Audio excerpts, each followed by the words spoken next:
মাননীয় প্রধানমন্ত্রী কর্তৃক যুক্তরাজ্যের গ্লাসগোতে 26তম বিশ্ব জলবায়ু সম্মেলন, লন্ডন সফর ও ফ্রান্সের প্যারিসে UNESCO Bangladesh Bangabandhu Sheikh Mujibur Rahman international prize for the creative economy এবং ইউনেস্কোর উচ্চ পর্যায়ের সভায় যোগদান পরবর্তী আজকের সংবাদ সম্মেলন শুরু করার জন্য মাননীয় প্রধানমন্ত্রীর সানুগ্রহ অনুমতি প্রার্থনা করছি। ধন্যবাদ মাননীয় প্রধানমন্ত্রী। সংবাদ সম্মেলনে গণভবন প্রান্তে উপস্থিত রয়েছেন গণপ্রজাতন্ত্রী বাংলাদেশ সরকারের মাননীয় প্রধানমন্ত্রী শেখ হাসিনা। উপস্থিত আছেন বাংলাদেশ আওয়ামী লীগের সাধারণ সম্পাদক ও মাননীয় সড়ক পরিবহন ও সেতু মন্ত্রী, পররাষ্ট্রমন্ত্রী, পরিবেশ মন্ত্রী, প্রধানমন্ত্রী মুখ্য সচিব, পররাষ্ট্র সচিব, অন্যান্য সচিববৃন্দ এবং প্রেস ও ইলেকট্রনিক মিডিয়ার সম্মানিত সাংবাদিকবৃন্দ। আমাদের সঙ্গে ভার্চুয়ালি সংযুক্ত রয়েছে মাননীয় প্রধানমন্ত্রীর কার্যালয়। সেখানে উপস্থিত রয়েছেন প্রিন্ট ও ইলেকট্রনিক মিডিয়ার প্রিয় সাংবাদিক ভাই ও বোনেরা। মাননীয় প্রধানমন্ত্রীর সংবাদ সম্মেলনটি বাংলাদেশ টেলিভিশন, বাংলাদেশ বেতার এবং অনেকগুলো বেসরকারি টেলিভিশন চ্যানেলে সরাসরি সম্প্রচারিত হচ্ছে। এছাড়া কয়েকটি ফেসবুক পেজেও লাইভ স্ট্রিমিং যাচ্ছে। গণভবন ও প্রধানমন্ত্রীর কার্যালয় প্রান্তে উপস্থিত প্রিয় সাংবাদিকবৃন্দ, আমরা দুঃখিত করোনা মহামারীর কারণে এবারও আপনাদের সবাইকে একসঙ্গে গণভবনে বসাতে পারলাম না। করোনা পরিস্থিতি আরও ভালো হলে নিশ্চয়ই আপনারা গণভবনে আপনাদের প্রিয় প্রধানমন্ত্রীর সঙ্গে সরাসরি মত বিনিময় করতে পারবেন। আজকের সংবাদ সম্মেলনে প্রথমে মাননীয় প্রধানমন্ত্রী সূচনা বক্তব্য প্রদান করবেন এবং এরপর শুরু হবে প্রশ্ন উত্তর পর্ব। প্রশ্ন উত্তর পর্বের শুরুতেই আমরা সংযুক্ত হবে প্রধানমন্ত্রীর কার্যালয় প্রান্তে। সেখান থেকে কয়েকটি প্রশ্ন নিয়ে আমরা আবার গণভবন প্রান্ত ফিরে আসব। আপনারা আপনাদের নাম পরিচয় প্রদান করে মাননীয় প্রধানমন্ত্রীকে প্রশ্ন করবেন। একজন একটি বেশি প্রশ্ন না করে অন্যকে প্রশ্ন করার সুযোগ দেবেন। এবার মাননীয় প্রধানমন্ত্রীকে আমি যুক্তরাজ্যের গ্লাসগোতে 26তম বিশ্ব জলবায়ু সম্মেলন, লন্ডন সফর ও ফ্রান্সের প্যারিসে UNESCO Bangladesh Bangabandhu Sheikh Mujibur Rahman international prize for the creative economy এবং ইউনেস্কোর উচ্চ পর্যায়ের সভায় যোগদান পরবর্তী সংবাদ সম্মেলনের সূচনা বক্তব্য প্রদানের জন্য সবিনয় অনুরোধ করছি। ধন্যবাদ। বিসমিল্লাহির রহমানির রহিম। প্রিয় সাংবাদিক ভাই বোনেরা, আসসালামু আলাইকুম। শুভ অপরাহ্ন। আপনাদের সবাইকে আন্তরিক শুভেচ্ছা। স্কটল্যান্ডের গ্লাসগোতে জাতিসংঘের জলবায়ু সম্মেলন COP26, লন্ডন এবং ফ্রান্সে 2 সপ্তাহের সফর শেষে গত 14 নভেম্বর সকালে আমি দেশে ফিরি। এবার সফরের বিভিন্ন পর্যায়ে সিবিএফের thematic ambassador miss Raima Wazed, মাননীয় পররাষ্ট্রমন্ত্রী, মাননীয় শিক্ষামন্ত্রী, বন, পরিবেশ ও জলবায়ু পরিবর্তন মন্ত্রণালয়ের মাননীয় মন্ত্রী, বিদ্যুৎ, জ্বালানি ও খনিজ সম্পদ মন্ত্রণালয়ের প্রতিমন্ত্রী, পররাষ্ট্র প্রতিমন্ত্রী, প্রধানমন্ত্রী, বেসরকারি শিল্প বিনিয়োগ উপদেষ্টা, সংসদ সদস্য এবং সরকারি বিভিন্ন মন্ত্রণালয়ের সচিব ও ঊর্ধ্বতন কর্মকর্তা, রাজনীতিবিদ এবং বিশিষ্ট ব্যক্তিবর্গ আমার সফর সঙ্গী ছিলেন। এছাড়া ব্যবসায়ীদের একটি প্রতিনিধি দলও আমাদের সঙ্গে ছিলেন। COP26 সম্মেলনের মূল অংশ ওয়ার্ল্ড লিডার সামিট ও সাইড ইভেন্ট মিলিয়ে 2 দিনে আমি 6টি বহুপাক্ষিক সভা এবং 5টি দ্বিপাক্ষিক বৈঠকে অংশ নিই। কোভিড পরবর্তী বিশ্ব ব্যবস্থায় 48টি দেশের সংগঠন ক্লাইমেট ভালনারেবল ফোরাম CBF-এর বর্তমান সভাপতি COP26 শীর্ষ সম্মেলনে আমার অংশগ্রহণ বাংলাদেশ ও CBF সদস্য দেশগুলোর স্বার্থ সংরক্ষণে বেশ গুরুত্বপূর্ণ ছিল। সম্মেলনের প্রথম দিনে 1 নভেম্বরের সকালে আমি CBF-এর চেয়ার হিসেবে বাংলাদেশ ও কমনওয়েলথের যৌথ উদ্যোগে আয়োজিত the CBF Commonwealth high level panel discussion শীর্ষক অনুষ্ঠানে প্রধান অতিথি হিসেবে অংশগ্রহণ করি। আমি কমনওয়েলথ ও CBF-এর মধ্যে কার্যকর অংশীদারিত্ব গড়ে তুলতে পরামর্শ প্রদান করি।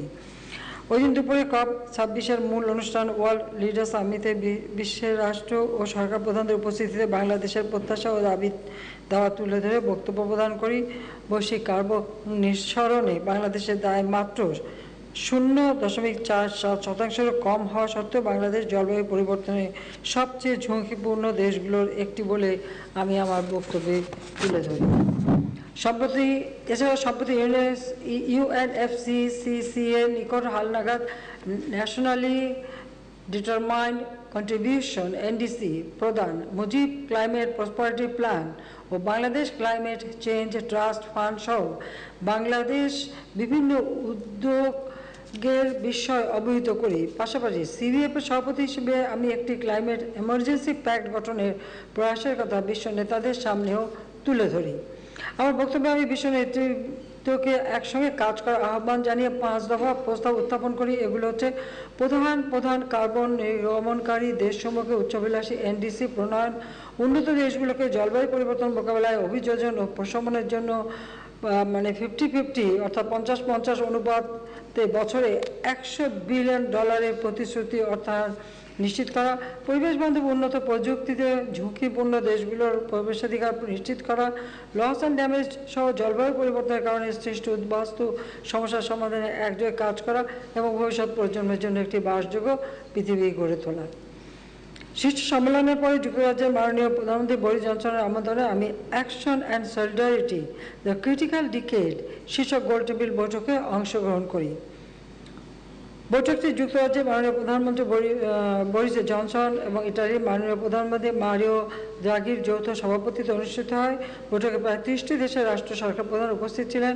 জলবায়ু পরিবর্তন মোকাবেলায় বাংলাদেশে গৃহীত পদক্ষেপসমূহ এবং প্যারিস চুক্তির লক্ষ্যসমূহ বাস্তবায়নে চলমান COP26-এ কী ধরনের সিদ্ধান্ত নেওয়া প্রয়োজন তার উপর আমি আলোকপাত করি।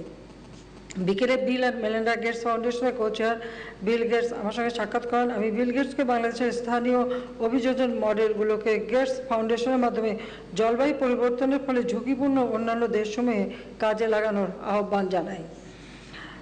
COP26 সম্মেলনের দ্বিতীয় দিনে 2রা নভেম্বর সকালে সম্মেলনের সভাপতি আলোক শর্মার সঙ্গে আমার দ্বিপাক্ষিক বৈঠক হয়। আলোক শর্মা জলবায়ু পরিবর্তন মোকাবেলায় আন্তর্জাতিক অঙ্গনে বাংলাদেশের নেতৃত্বে ভূয়সী প্রশংসা করে। এরপর আমি স্কটল্যান্ডের ফার্স্ট মিনিস্টার নিকোলা স্টারজন কর্তৃক UN উইমেনের সহযোগিতায় আয়োজিত high level panel on women and climate change এ অংশগ্রহণ করি। এই ইভেন্টে আমার সঙ্গে নিউজিল্যান্ডের প্রধানমন্ত্রী জাসিন্ডা আর্ডন, বার্বাডোসের প্রধানমন্ত্রী মিয়া আমর মটলি অংশগ্রহণ করে। জলবায়ু পরিবর্তনের বৈশ্বিক সমস্যা মোকাবেলায় আমি নারীদের নিয়ে আরও অংশগ্রহণমূলক সমাধানের উপর জোর দেই। পরে স্কটল্যান্ডের ফার্স্ট মিনিস্টার নিকোলা স্টারজনের সঙ্গে আমার দ্বিপাক্ষিক বৈঠক হয়। স্কটল্যান্ডের ফার্স্ট মিনিস্টার জলবায়ু সংকট মোকাবেলায় বাংলাদেশের বলিষ্ঠ সময়োপযোগী পদক্ষেপে ভূয়সী প্রশংসা করেন। এরপর আমি যুক্তরাজ্যের যুবরাজ প্রিন্স চার্লসের সঙ্গে সাক্ষাৎ করি। বিকেলে আমি যুক্তরাজ্যের প্রধানমন্ত্রী বরিস জনসনের সঙ্গে বৈঠক করি। আলোচনাকালে যুক্তরাজ্যের প্রধানমন্ত্রী দুই দেশের বন্ধুত্বপূর্ণ সম্পর্কের পরিধি ও গভীরতা আরও বৃদ্ধি পাবে মর্মে আশাবাদ ব্যক্ত করেন। জলবায়ু ইস্যু ছাড়াও বাণিজ্য, বিনিয়োগ, ভ্যাকসিন, কূটনীতি, রোহিঙ্গা সংকট এবং অন্যান্য দ্বিপাক্ষিক গুরুত্বপূর্ণ বিষয় আমাদের আলোচনায় স্থান পায়। এরপর আমি CVF COP26 লিডার্স ডায়ালগের শীর্ষক অনুষ্ঠানে সভাপতিত্ব করি। এই ডায়ালগে CVF এর সদস্যভুক্ত দেশসমূহের রাষ্ট্র সরকার প্রধান, মন্ত্রী, জাতিসংঘ মহাসচিব আন্তোনিও গুতেরেস, যুক্তরাষ্ট্রের রাষ্ট্রপতি, জলবায়ু বিষয়ক বিশেষ দূত জন কেরি, COP26-এর সভাপতি ব্রিটিশ MP আলোক শর্মা, CVF-এর ভালনারেবিলিটি বিষয়ক থিমেটিক অ্যাম্বাসাডার সাইমা ওয়াজেদ সহ বিশিষ্ট ব্যক্তিবর্গ অংশগ্রহণ করেন। এ বৈঠকে জাতিসংঘ মহাসচিব বাংলাদেশের নেতৃত্বে ভূয়সী প্রশংসা করে জলবায়ু অভিযোজনের প্রতিশ্রুত অর্থ ছাড়ের বিষয়ে গুরুত্ব আরোপ করেন। জন কেরি জাপান এবং অন্যান্য উন্নত দেশকে সঙ্গে নিয়ে 2022 সাল থেকে বছরে $100 বিলিয়ন প্রতিশ্রুত অর্থ প্রদানের একটি রূপরেখা তৈরির অঙ্গীকার ব্যক্ত করেন। আলোক শর্মা জলবায়ু পরিবর্তনের কারণে বাংলাদেশ সহ অন্যান্য জলবায়ু ঝুঁকিপূর্ণ দেশগুলো যে ইতিমধ্যে চরমভাবাপন্ন আবহাওয়ার মুখোমুখি হচ্ছে সে বিষয়টি তুলে ধরেন। সম্মেলনে ঢাকা গ্লাসগো ডিক্লারেশন গৃহীত হয়। অবশেষে আমি স্কটিশ পার্লামেন্টে Bangladesh vision for global climate prosperity বিষয়ে কিনোট বক্তব্য দেই। এছাড়া আমি সম্মেলনে স্থলে স্থাপিত বাংলাদেশ প্যাভিলিয়ন পরিদর্শন করি।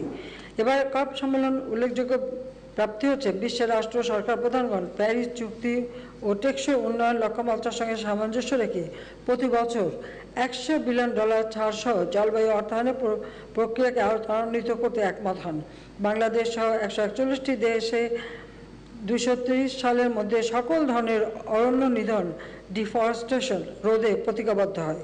পাশাপাশি বাংলাদেশের নেতৃত্বে ৪৮টি জলবায়ু ঝুঁকিপূর্ণ দেশের রাষ্ট্র সরকার প্রধান কর্তৃক ঢাকা গ্লাসগো ডিক্লারেশন গৃহীত হওয়া জলবায়ু কূটনীতিতে বাংলাদেশের নেতৃস্থানীয় ভূমিকার বহিঃপ্রকাশ বলে আমি মনে করি। আপনারা অবগত আছেন যে যুক্তরাজ্যের সংবাদ মাধ্যম বিবিসি সম্প্রতি একটি প্রতিবেদনে প্রতিবেদনে আমাকে COP26 সম্মেলনে ৫ জন শীর্ষ ডিল মেকারের একজন হিসেবে চিহ্নিত করে। আমি বাংলাদেশের ক্রমবর্ধমান অর্থনৈতিক সক্ষমতা অর্জনে আমাদের নৈতিক পররাষ্ট্র নীতির মোরাল ফরেন পলিসির প্রতি বিশ্ববাসীর আস্থা হিসেবে বিবেচনা করে সম্মানিত বোধ করি। ৩রা নভেম্বর আমি গ্লাসগো থেকে লন্ডন পৌঁছাই। তবে ওখানে গ্লাসগোতে আমি আমাদের প্রবাসী বাঙালিদের সঙ্গে কিন্তু আমরা অবশ্য ভার্চুয়ালি কথা বলি। ওই ৩রা নভেম্বর আমি গ্লাসগো থেকে লন্ডনে পৌঁছাই। ওই দিন সন্ধ্যায় ব্রিটিশ পার্লামেন্টের সদস্য রোশনা আলী হচ্ছে অল পার্টি পার্লামেন্টারি গ্রুপের চেয়ারপারসন এবং এমপি ও লর্ড জিতেশ গাদিয়ার আমন্ত্রণে একটি সম্বর্ধনা অনুষ্ঠানে যোগ দিই। এই অনুষ্ঠানে আমি বাংলাদেশ at 50 রেজিলিয়েন্ট ডেল্টা শীর্ষক একটি কিনোট বক্তব্য উপস্থাপন করি। এতে ব্রিটিশ পার্লামেন্টের উভয় কক্ষের সম্মানিত সদস্যবৃন্দ ছাড়াও ব্রিটিশ বাংলাদেশি কমিউনিটির আমন্ত্রিত সদস্যরাও উপস্থিত ছিলেন। এই অনুষ্ঠানটা বিশেষ করে আমাদের ৫০ বছর পূর্তি উপলক্ষেই এই আয়োজনটা করা হয়, স্বাধীনতার ৫০ বছর পূর্তি উপলক্ষে। আচ্ছা, ৪ঠা নভেম্বর আমি বাংলাদেশ সিকিউরিটিজ এক্সচেঞ্জ কমিশন এবং বাংলাদেশ বিনিয়োগ উন্নয়ন কর্তৃপক্ষের যৌথ উদ্যোগে আয়োজিত বাংলাদেশ ইনভেস্টমেন্ট সামিটের উদ্বোধন অনুষ্ঠানে বক্তব্য দিই। লন্ডনের প্রকাশনা সংস্থা টেইলর অ্যান্ড ফ্রান্সিস কর্তৃক ইংরেজিতে অনুদিত secret documents of intelligence branch on father of the nation of Bangladesh Bangabandhu Sheikh Mujibur Rahman এবং মুজিব অ্যান্ড ইন্ট্রোডাকশন বই দুটির মোড়ক উন্মোচন করি। আপনারা জানেন যে secret documents of intelligence branch on father of the nation Bangabandhu Sheikh Mujibur Rahman, এটা কিন্তু আমরা নিজেরা প্রকাশ করছি, কিন্তু এই বইটির প্রতি তারা বিশেষ করে লন্ডনের প্রকাশনা সংস্থা টেইলর অ্যান্ড ফ্রান্সিস তারা আগ্রহী হয় এবং এটা তারা প্রচারে দায়িত্ব নেয়, কাজে তাদের সঙ্গে আমাদের একটা চুক্তিও স্বাক্ষর হয়। এছাড়া বঙ্গবন্ধু সেন্টারি কালেকশন শীর্ষক চিত্রকর্ম প্রদর্শনী উদ্বোধন করি। লন্ডনস্থ বাংলাদেশ হাই কমিশনের চ্যান্সেলর ভবনের সম্প্রসারিত অংশ ও এতে স্থাপিত বঙ্গবন্ধু লাউঞ্জের উদ্বোধন করি। ৯ নভেম্বর আমি লন্ডন থেকে প্যারিস পৌঁছালে প্যারিস শার্ল দ্য গল বিমানবন্দরে আমাকে লালগালিচা সম্বর্ধনা দেওয়া হয়। ফরাসি রিপাবলিকান গার্ডের একটি চৌকস সেনাদল স্ট্যাটিক গার্ড অব অনার প্রদান করে। বিমানবন্দর থেকে আমি সরাসরি প্রেসিডেন্ট ম্যাক্রোর সরকারি বাসভবন এলিজে প্রাসাদে যাই। এলিজে প্রাসাদে আমি প্রেসিডেন্ট এমানুয়েল ম্যাক্রোর সঙ্গে আমাদের বৈঠক হয়। এই বৈঠকে বাংলাদেশ ও ফ্রান্সের দ্বিপাক্ষিক সম্পর্কের উন্নয়ন, দুই দেশের মধ্যে কূটনৈতিক সম্পর্কের সুবর্ণ জয়ন্তী উদযাপন, রোহিঙ্গা সমস্যা সহ নানা আন্তর্জাতিক আঞ্চলিক বিষয় নিয়ে আমরা আলোচনা করি। বাংলাদেশ ও ফ্রান্সের মধ্যে নিয়মিত কূটনৈতিক সংলাপে শুরু করার জন্য আমি প্রেসিডেন্ট ম্যাক্রোকে প্রস্তাব করি। তিনি তা সাদরে গ্রহণ করেন। প্রেসিডেন্ট ম্যাক্রো প্রতিরক্ষা, অর্থনীতি সহ অন্যান্য খাতে দুই দেশের কার্যক্রম বাড়ানোর ব্যাপারে এবং আঞ্চলিক শান্তি ও স্থিতিশীলতা বজায় রাখতে একযোগে কাজ করার ব্যাপারে একমত পোষণ করেন। একই দিনে ফরাসি সরকারের উচ্চপদস্থ কর্মকর্তাদের উপস্থিতিতে আমাকে রাষ্ট্রীয়ভাবে গার্ড অব অনার প্রদান করা হয়। পরে ফরাসি প্রধানমন্ত্রী সহ সরকারি বাসভবন মাতিনিওতে তার সঙ্গে এক দ্বিপাক্ষিক বৈঠক করি।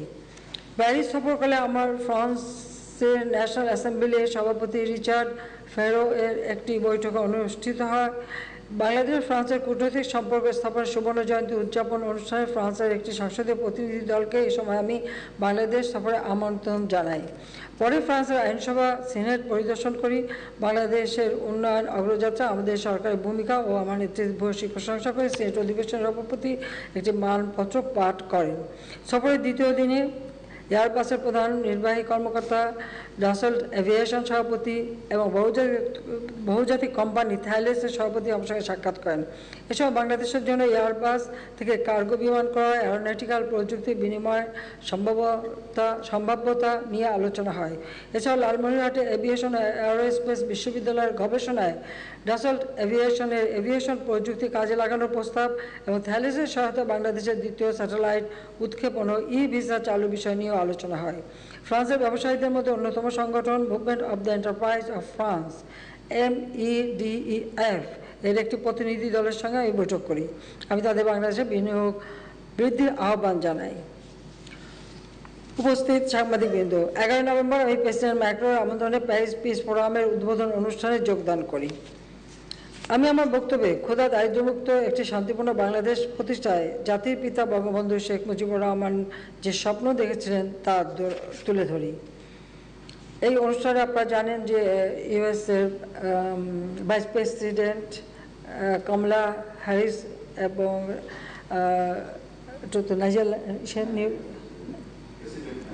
নাইজেরল্যান্ডের প্রেসিডেন্ট নাইজেরিয়ার প্রেসিডেন্ট তারাও বক্তব্য রাখে, আমি বক্তব্য রাখি এবং প্রেসিডেন্ট ম্যাক্রো বক্তব্য রাখেন। এছাড়া ওখানে আরও অনেক প্রতিনিধিরা ছিলেন, পরবর্তীতে তারাও তাদের মতামত দেন। সকলের জন্য কোভিড-19 ভ্যাকসিন প্রাপ্যতা নিশ্চিতকরণ, বিশ্বব্যাপী শরণার্থী সমস্যার স্থায়ী সমাধান খুঁজে বের করা সহ সকল ধরনের বৈষম্য দূর করতে এবং বিভিন্ন দেশে চলমান দ্বন্দ্ব সংঘাত বন্ধ করার জন্য আহ্বান জানাই। এছাড়া মিয়ানমারের জোরপূর্বক বাস্তুচ্যুত রোহিঙ্গা সমস্যার কথাও তুলে ধরি।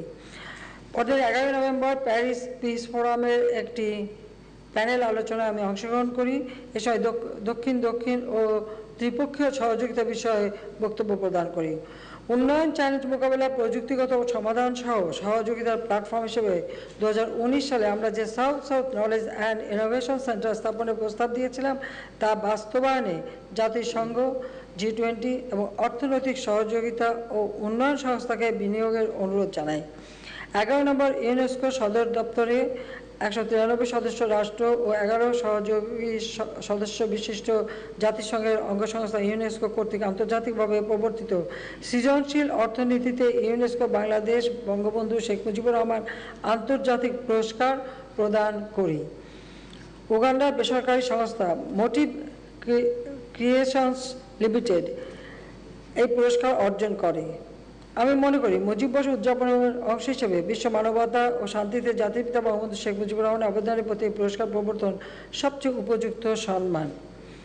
প্রতিষ্ঠানটিকে $50,000 ও একটি ক্রেস্ট প্রদান করা হয়। পদক প্রদান অনুষ্ঠানে মঞ্চে আমার সঙ্গে আমার ছোট বোন রেহানা এবং ইউনেস্কোর মহাপরিচালক উপস্থিত ছিলেন।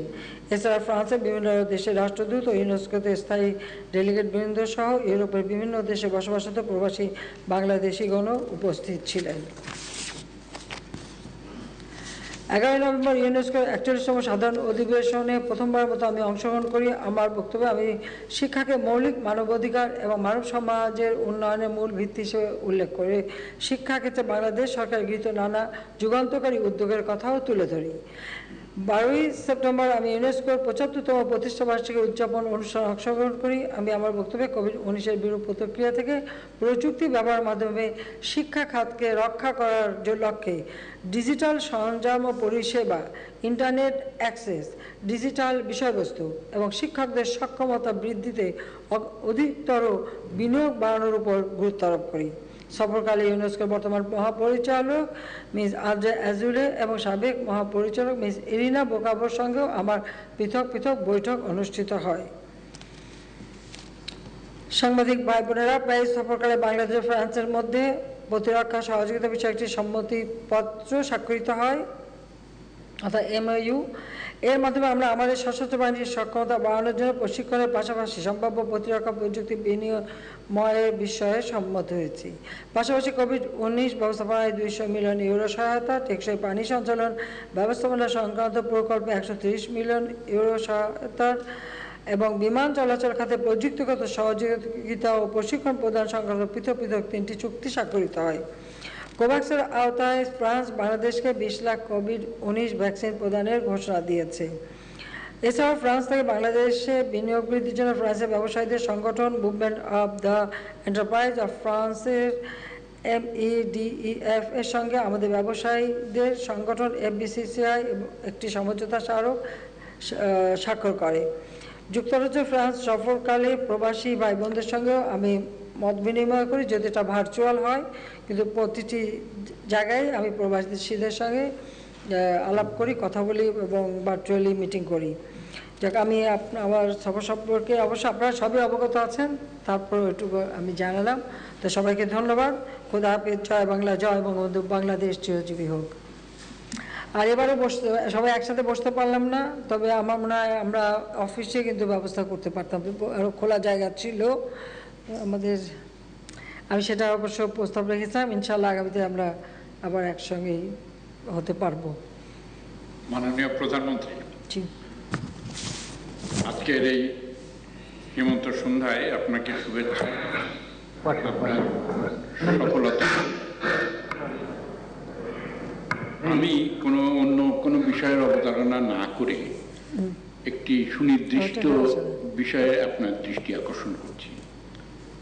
সেটা হচ্ছে যে আপনি নিশ্চয়ই জানেন যে 1977 সালের 2রা অক্টোবর যে ভয়াবহ হত্যাকাণ্ড সংঘটিত হয়েছিল এবং তার পরিপ্রেক্ষিতে বিভিন্ন সময়ে সেখানকার যারা নিহত তাদের পরিবার এখনো পর্যন্ত রাস্তায় নানাভাবে আন্দোলন করছে, বক্তব্য দিচ্ছে, কিন্তু তারা কিন্তু কোনো রকম সুরাহা পায়নি।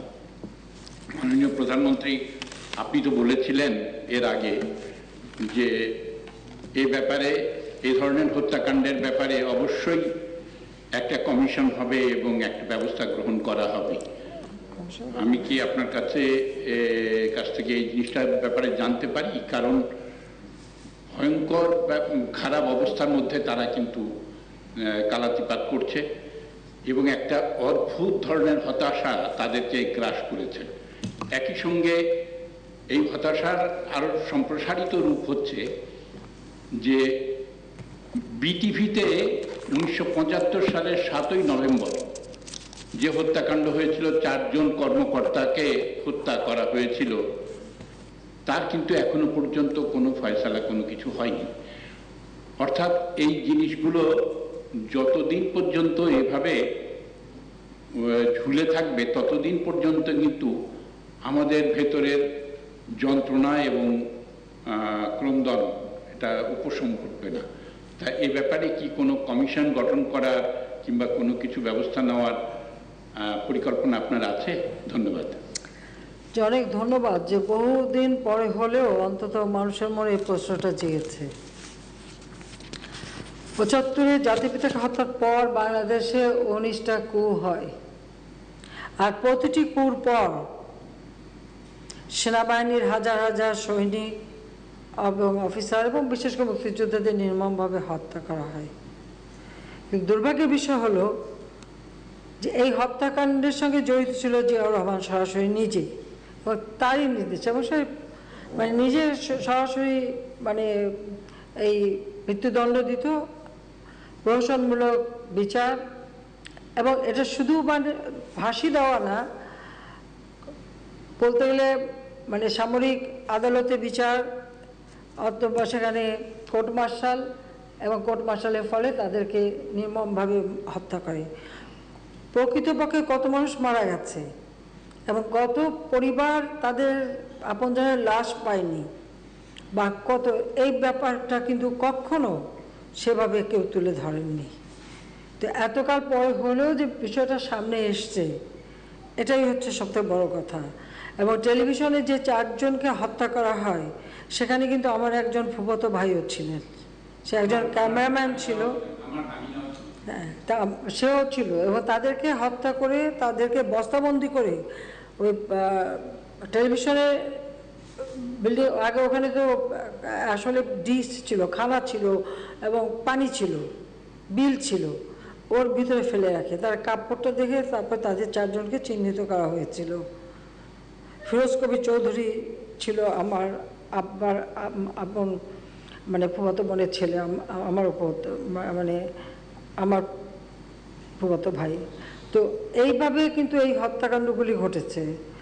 এখন তাদের আমি যখন এসেছি অনেকের সঙ্গে আমার পরিচয় হয়েছে, অনেক পরিবারের কাছে আমি গিয়েছি, দেখা হয়েছে অনেকের সাথে, কিন্তু এই যে এক একটা কু হয়েছে আর কত মানুষ মারা গেছে এবং প্রতিটি কারাগারে কত মানুষকে যে ফাঁসি দেওয়া হলো সেই হিসাবটাও কিন্তু কেউ বের করেননি। কোনো সাংবাদিক আজ পর্যন্ত বোধহয় এটা নিয়ে কোনো তদন্ত করেননি। এখন আমরা গুম খুনের কথা শুনি, আমাদের বিরুদ্ধে তো অপপ্রচার অনেক কিছু হচ্ছে, কিন্তু ৭৫-এর পর থেকে যে এই ঘটনাগুলি শুরু এবং এত হাজার হাজার মানুষের মৃত্যু, সেটা আমি ধন্যবাদ জানাই যে অন্তত আপনাদের কিছুটা হলে এই ব্যাপারে চেতনা ফিরেছে এবং আপনারা কথাটা তুলেছেন। আমি আশা করি এখন এই ব্যাপারে আরও তথ্য সংগ্রহ হবে এবং কিভাবে নির্বিচারে এদেশের মানুষকে যে রহমান হত্যা করে গেছে সেটা আপনারা পাবেন। আর আমরা তো নিজেরাই ভুক্তভোগী। আমি একজন নাগরিক হিসেবে আমার বাবা মা ভাইয়ের হত্যার বিচার আমি পাইনি এবং আমি মামলা করতে পারিনি। আমার মামলা করার অধিকারটুকু ছিল না। ৮১ সালে ফিরে আসার পর আমাকে অপেক্ষা করতে হয়েছে।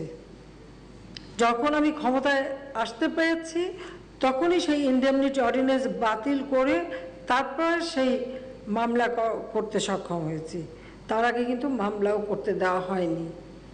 আমার যে একটা নাগরিক অধিকার, আমি এবং ১৫ আগস্টে যারা আমরা আপনজন হারিয়েছি, আমাদের কোনো পরিবারের কোনো সদস্যের সেই অধিকারটুকু ছিল না যে আমরা একটা মামলা করি বা বিচার করি, বিচার চাই। বিচার চাওয়ার অধিকারটুকু ছিল না। এটা হলো বাস্তবতা। তো যা আপনি এটা বলছেন, আমরা এ ব্যাপারে অবশ্যই আমি মনে করি যে আমাদের সাংবাদিক বন্ধুদেরও এ ব্যাপারে উদ্যোগ নেওয়া উচিত। আর আপনি যখন বলছেন, আমি সরকারের পক্ষ থেকে অন্তত ফাঁসি কাদের দেওয়া হলো সেটা, বিশেষ যেগুলি জেলখানায় ফাঁসি দেওয়া হয়েছে সেগুলি হয়তো তথ্য পাওয়া যাবে, কিন্তু ফায়ারিং স্কোয়াডে যাদেরকে মারা হয়েছে কোর্ট মার্শাল করে তাদের সবার খবর কিন্তু পাওয়া যাবে মুশকিল। মানে আমি জানি না পাওয়া যাবে কিনা, তবে আমরা একটা খবর নেব, খোঁজ নেব এবং এই ব্যাপারে আমরা দেখব। এবং এই পরিবারগুলি তাদের যে অসহায় অবস্থা সেটাও আমার জানা আছে, কারণ এরকম যারা আপনজন হারিয়েছে আমিও তো তাদের একজন, কারণ আমরাও তো সমান ভুক্তভোগী, কাজে আমরা এটা জানি। ধন্যবাদ। মাননীয় প্রধানমন্ত্রী, আমার নাম শাহজাহান সর্দার, আমি বাংলার জার্নালের সম্পাদক। আপনার বিশ্ব জলবায়ু সম্মেলন এবং ফ্রান্স সম্মেলনে আপনাকে আবর্তিত হয়ে যে কর্মকাণ্ড হয়েছে তা বাংলাদেশের গণমাধ্যমেও অত্যন্ত ভালোভাবে প্রকাশ হয়েছে, বিশ্ব গণমাধ্যমেও প্রকাশিত হয়েছে। আপনার উজ্জ্বল উপস্থিতি আমাদের দেশকে, জনগণকে গৌরবান্বিত করেছে, এই জন্য আমি আপনাকে ধন্যবাদ জানাই।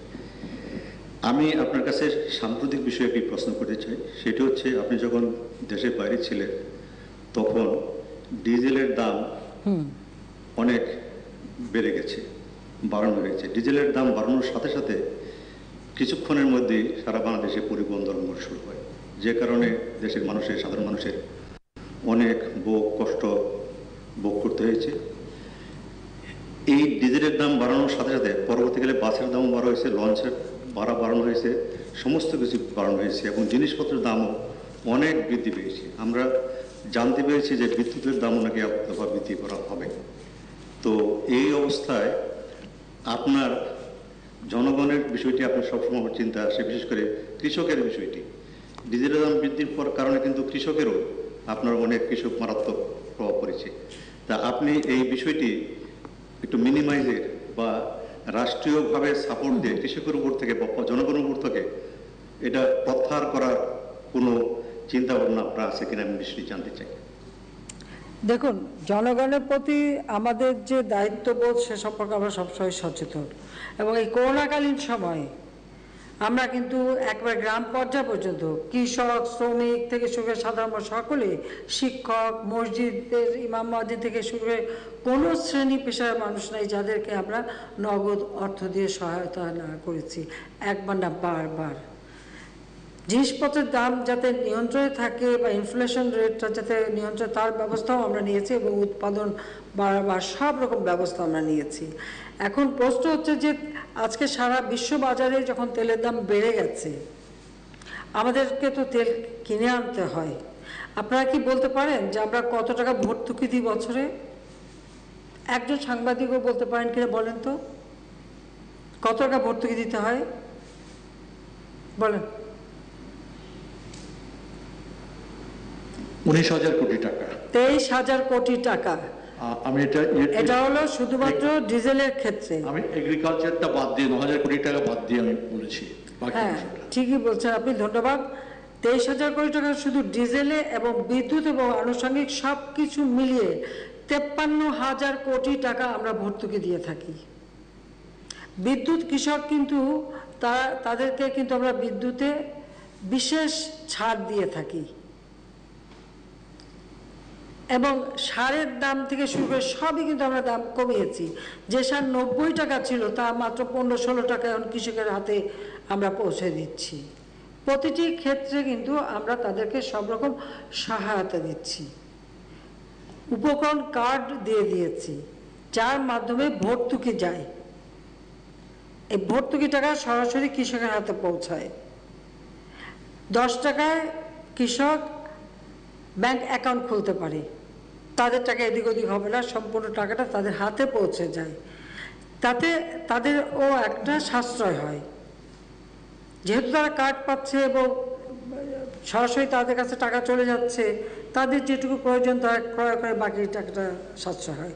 কাজে সেদিক থেকে সর্বক্ষেত্রে আমরা কিন্তু সব রকম ব্যবস্থা নিচ্ছি। এখন প্রশ্নটা হচ্ছে যে ডিজেলের দাম যখন বেড়ে গেছে এবং সাথে সাথে আমাদের প্রতিবেশী দেশেও বেড়ে গেছে, আর যত বেশি একটা গ্যাপ থাকবে তা আমরা সেটা পূরণ করবো কি দিয়ে, কোথা থেকে? ইতিমধ্যে এত টাকা আমরা ভর্তুকি দিই, তাহলে আরও কত টাকা ভর্তুকি আমরা দিতে পারবো?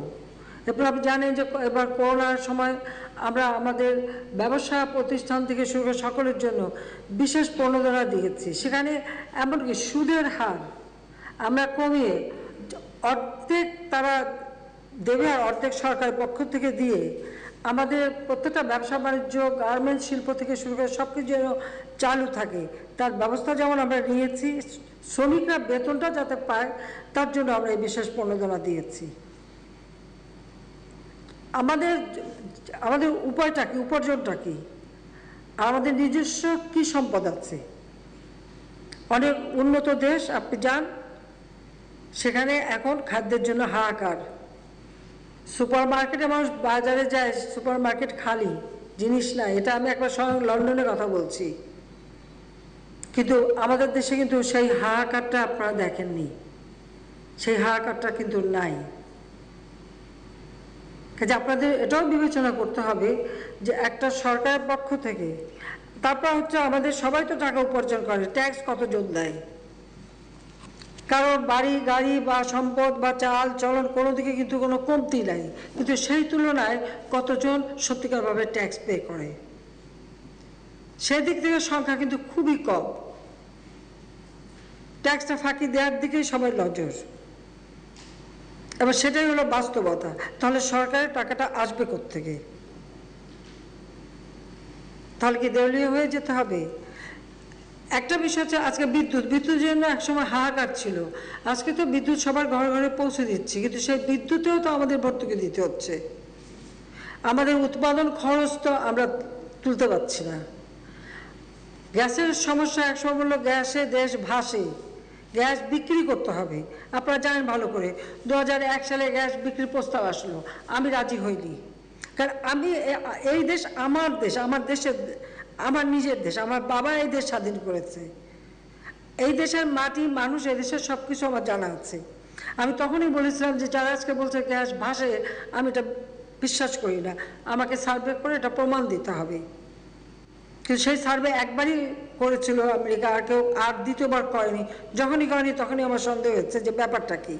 কিন্তু তারপর আমার উপর প্রেশার যে গ্যাস বেচতে হবে, আর গ্যাস বাংলাদেশের বেচবে আমেরিকান কোম্পানি কিনবে ভারত, আমি রাজি হইনি।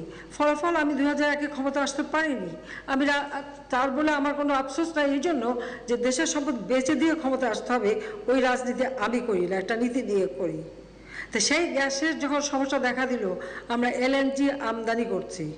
এই এলএনজি আমদানি করতে তার পাইপলাইন করা, সেটাকে মানে সব জায়গায় পৌঁছে দেওয়া, সেখানে এলএনজির জন্য যে মানে স্টেশন তৈরি সব কিছু করতে যে আমার কত খরচ পড়ে, লিটারে আমার 60 টাকার মতো খরচ পড়ে। সেটা মাত্র 9 টাকায় আমরা এলএনজি সাপ্লাই দিচ্ছি, যাতে আমার ইন্ডাস্ট্রিগুলি চলতে থাকে ভালোভাবে। সেখানে আমাদের বিরাট ভর্তুকি দিচ্ছি আমরা। এই বাস্তবতাটা তো সবাইকে বুঝতে হবে। হ্যাঁ, আমাদের বিরোধী দল কিছু থাকবে আর কিছু তো আছেই, তারা তো বলবেন মানুষের কষ্ট যাতে না হয়, মানুষের যাতে খাদ্যের কষ্ট না হয়, সে বিষয়টা আমাদের বিশেষভাবে নজর আছে। আমরা তো বিনা পয়সায় খাদ্য দিচ্ছি, বিনা পয়সায় মানুষকে সাহায্য করে যাচ্ছি। দীর্ঘদিন করোনার কারণে বাস, লঞ্চ এগুলি চলাচল করতে পারেনি। যারা এই ব্যবসাটা করেন তাদেরও তো একটা কষ্ট ছিল, তাদেরও তো লোকসান ছিল। তারপর আমরা যে বিশেষ প্রণোদনা তাদের জন্য দিয়ে তাদের ব্যবসাটা যাতে চালু রাখে সেই ব্যবস্থা আমরা নিয়েছি। স্বাভাবিকভাবে যখন তেলের দাম বেড়েছে তারাও একটু সুযোগ নিয়েছে দাম বাড়ানোর। সে দাম বাড়ানো নিয়েও তাদের যে দাবি ছিল, আমি কিন্তু বিদেশে ছিলাম, এটা ঠিক, বিদেশে ছিলাম বলে যে আমি দেশের থেকে দূরে ছিলাম তা কিন্তু না। এখন ডিজিটালের যুগ, কাজে আমার সাথে সবসময় যোগাযোগ ছিল, আলোচনা হচ্ছিল। কাজে তারপর তাদের সাথে অনেক বৈঠক করে আলোচনা করে একটা সমঝোতায় আমরা মানে নিয়ে আসা হয়েছে, দাম কমানো হয়েছে, বাসের ভাড়াটা একটা যৌক্তিক পর্যায়ে নিয়ে আসা হয়েছে। যে বিষয়গুলি আমরা করে যাচ্ছি। কিন্তু আমি আপনাদের কাছে প্রশ্ন করব যে আপনারা বলেন কত টাকা ভর্তুকি দেওয়া যাবে, তাহলে বাজেটের সব টাকা ভর্তুকিতেই দিয়ে দেব। এর পরবর্তীতে কিন্তু আর উন্নয়ন হবে না দেশে, এটাও দেখতে হবে। কারণ উন্নয়নের টাকাটাই তো তাহলে সব চলে যাবে ভর্তুকি দিতে। একটা সময় যখন তেলের দাম বিশ্ববাজারে কমে, ওই একটি সময় আমাদের ব্রেক ইভেন্ট ছিল, তাতে আমাদের বিপিসি এবং এদের যেখানে যত লোন ছিল, ব্যাংকের কাছে লোন ছিল, এসেছিল, আমরা বিভিন্ন জায়গা থেকে লোন নিয়েই তো এই টাকাটা নিয়ে আসি এবং তেলটা ক্রয় করি। কিছু টাকা আমরা পরিশোধ করতে তখন পেরেছিলাম, কারণ তখন একটা জায়গায় এসেছিল। তো সেটাও তো এখন আর নাই। এখন তো আবার আমার লোন বাড়ছে। আমি তো বিদেশে বসে যেতে তেল কিনতে হবে, ক্রুড অয়েল কিনতে হবে, কিনতে হবে, এবং সেখানে তো অনেক বেশি মূল্য। সেই ফাইলগুলি তো সই করতে হয়েছে আমাকে, কারণ আমাকে কিনতে হবে। তারপরে এই যে উচ্চ মূল্যে কিনে সর্বনিম্ন মূল্যে যে দিচ্ছি এবং সেখানে একটা বিরাট অঙ্কের যে ভর্তুকি দিচ্ছি, এটা সামঞ্জস্য কীভাবে করব? এটা যদি আমাদের বুদ্ধিজীবীরা বা আপনারা সাংবাদিকরা একটু পরামর্শ দেন, তাহলে আপনারা যেভাবে বলবেন সেভাবে করে দেবো, আমার কোনো আপত্তি নাই। কিন্তু এই বিষয়টা একটু আপনাদের বিবেচনা করতে হবে। দেখুন, আমি গালভরা মানে সবাই মন রক্ষা করে কথা বলে আমার ক্ষমতা থাকার দরকার নাই। যেটা বাস্তবতা আমি সেটা বলবো, কারণ দেশটা যখন আমি চালাচ্ছি দায়িত্বটা অবশ্যই আমাকে নিতে হবে, ভালো মন্দ সবই আমাকে নিতে হচ্ছে, আমি নিচ্ছি। কিন্তু যেখানে এই বিষয়গুলি বাস্তব সম্মত, সেটা তো আমাদেরকে দেখতেই হবে। ধন্যবাদ। মানুষের কষ্ট হবে না, মানুষের কষ্ট যাতে না হয় সেটা আমরা দেখবো।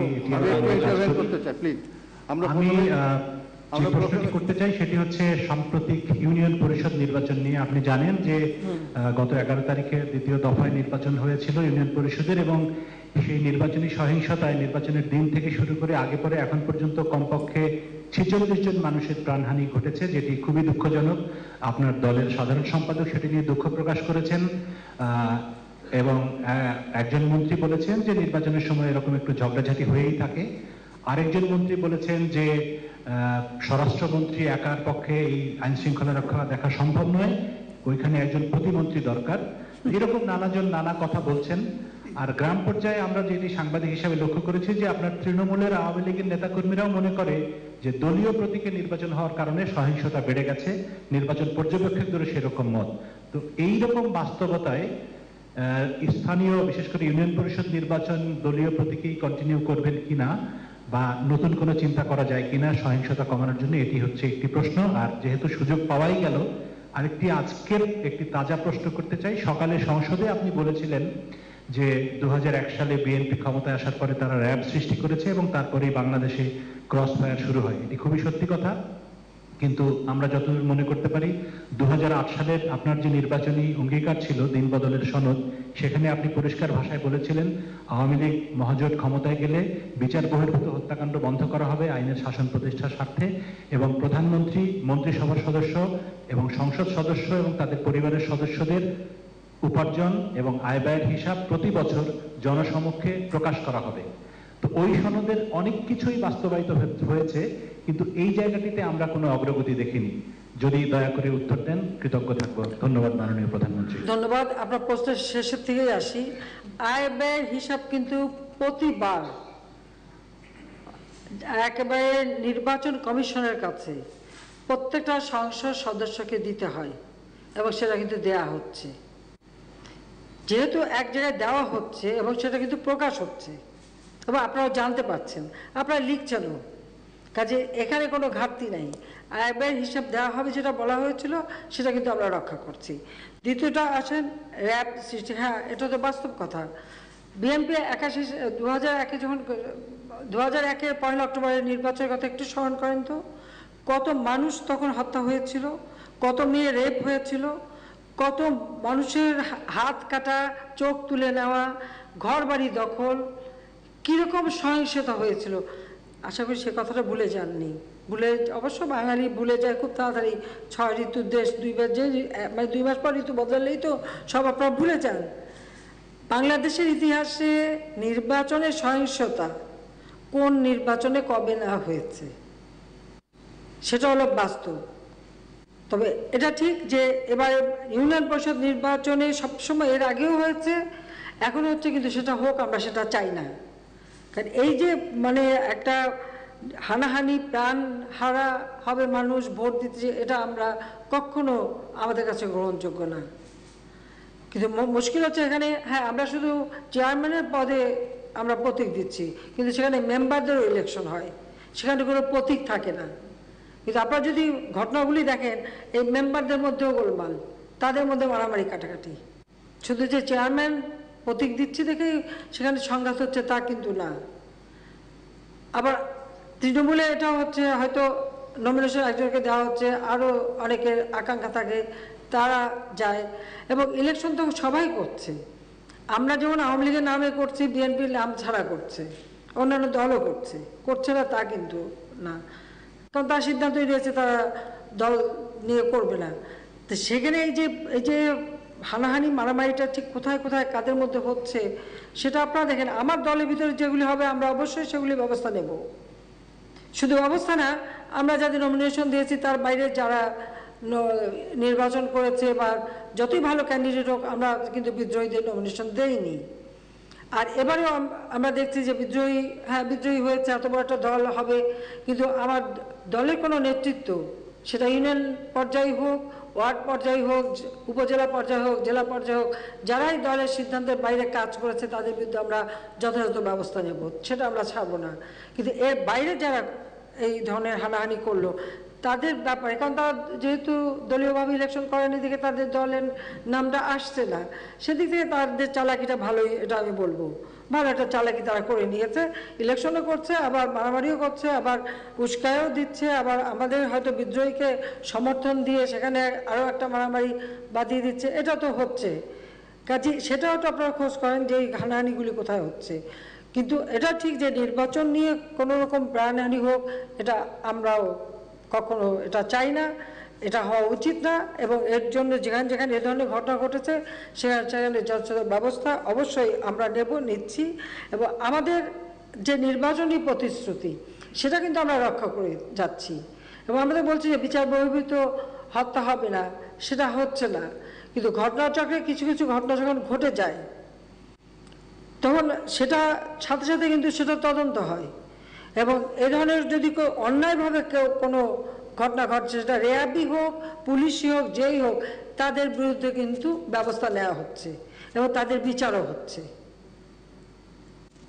যেহেতু এটা আমাদের কোনো নির্দেশ না বা বিচার বহির্ভূত হত্যা, তার এই ধরনের ঘটনা যখনই ঘটছে তার সঙ্গে যারা জড়িত থাকছে বা কিছু হচ্ছে, আমরা কিন্তু তাদের বিরুদ্ধে ব্যবস্থা নিচ্ছি। একেবারে টোটাল বন্ধ করে দেওয়া, এটা পৃথিবীর কোন দেশে না হচ্ছে? আপনি আমেরিকার দিকে তাকান তো, একটা বাচ্চা ছেলে পকেটে খালি হাত রাখলো, আপনি পুলিশ গুলি করে মারলো, আর একজন পুলিশ গলা পাড়া দিয়ে মেরে ফেলে দিল। সেগুলি কি বিচার বহির্ভূত হত্যা না? লন্ডনে যে সেই দিনটা একজন এমপি তার অফিসে বসে আছে, সেখানে 45 বছর ধরে সে ওখানে এমপি, তার সেখানে ঢুকে ছুরি মেরে ফেলে দিল। ব্রিটেনের মতো জায়গায় স্বাভাবিকভাবে এখানে আমার বোনের মেয়ে, সেও সংসদ সদস্য, সেও একজন এমপি। আমি খুবই চিন্তা পড়ে গেলাম, তাড়াতাড়ি ফোন করা, খোঁজ নেওয়া ওর কী অবস্থা, কেমন আছে। যেখানে এত একজন পুরনো এমপি, তাকে তার অফিসের মধ্যে সে ওদের প্রত্যেকটা এমপির যে নিজস্ব অফিস সেখানে বসে তারা তাদের এলাকায়, এটা হলো নিজের এলাকায়, সেখানেই যে তাকে, সে এত জনপ্রিয়, 35 বছর ধরে সে এমপি, ওখানে তাকে যে ছুরি মেরে দিয়েছে, কি বলবেন সেখানে? কই সেখানে তো আন্তর্জাতিক মানবাধিকার সংস্থা থেকে শুরু করে কাউকে তো সোচ্চার হতে দেখি না। একজন আমাদের বাঙালি হেঁটে যাচ্ছে রাস্তায়,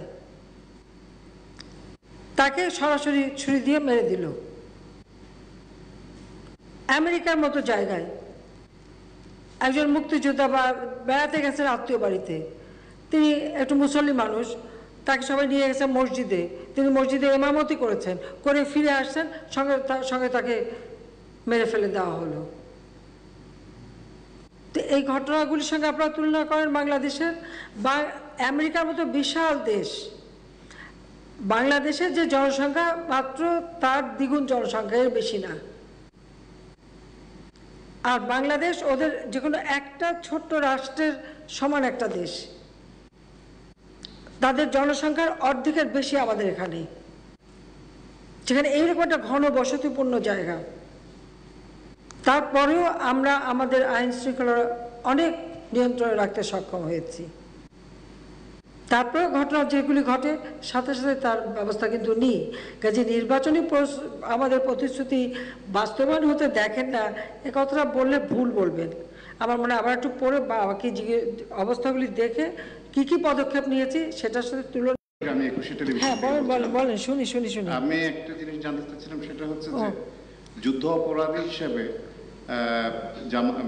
যুদ্ধ অপরাধীদের বিচার হয়েছে, কিন্তু যুদ্ধ অপরাধ সংগঠন করেছে যারা সাংগঠনিকভাবে, তাদের জন্য একটা আইনি পরিবর্তনের কথা উঠেছিল, সেটা আজও হয়নি। এটার ব্যাপারে কি কোনো পদক্ষেপ নেবেন? দেখুন, বাংলাদেশে কিন্তু গেরিলা যুদ্ধ হয়েছে, এটা মনে রাখবেন। এবং গেরিলা যুদ্ধের অর্থটা কি? এখানে কিছু মানুষ, হ্যাঁ, সামনে হয়তো শান্তি কমিটিতে নাম লিখিয়েছে বা কোথাও লিখিয়েছে, যারা পাকিস্তানি আমাদের সেনা বা তাদের দোসর তারা ছিল, হয়তো তাদের সঙ্গে একটা সম্পর্ক রেখেছে, ঘরের ভিতরে মুক্তিযোদ্ধাদের ঠাঁই দিয়েছে, বাড়ির মেয়েরা খাবার রান্না করে তাদের খাইয়েছে, তাদের অস্ত্র রেখেছে, তাদের বিভিন্ন অপারেশনে সহযোগিতা করেছে। সামনে হয়তো বৈঠকখানায় একজন মুরব্বী বসে থেকে এটাকে আমি বলবো কভার দিয়েছে।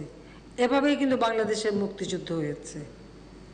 কাজে সেগুলি ঠিকই যাচাই বাছাই করে যারা প্রকৃত যুদ্ধ অপরাধী তাদের বিচার জাতির পিতা বঙ্গবন্ধু শেখ মুজিব শুরু করেছিলেন।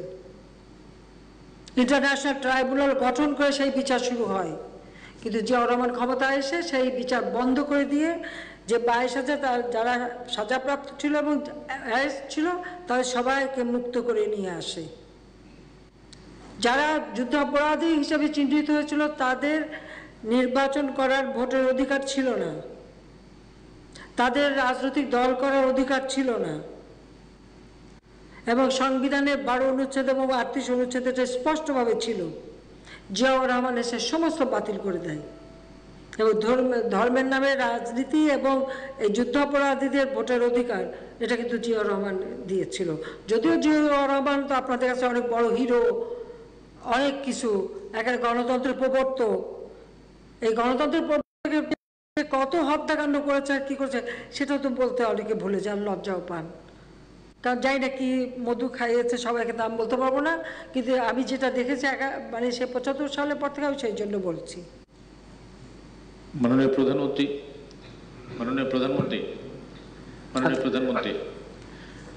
প্রথমে আপনাকে ধন্যবাদ জানাই। একান্ত খালেদা জিয়া গ্রেনেড মেরে নিয়ে নিচ্ছে, সেজন্য একটু মেশিন লাগা শুনতে হয়।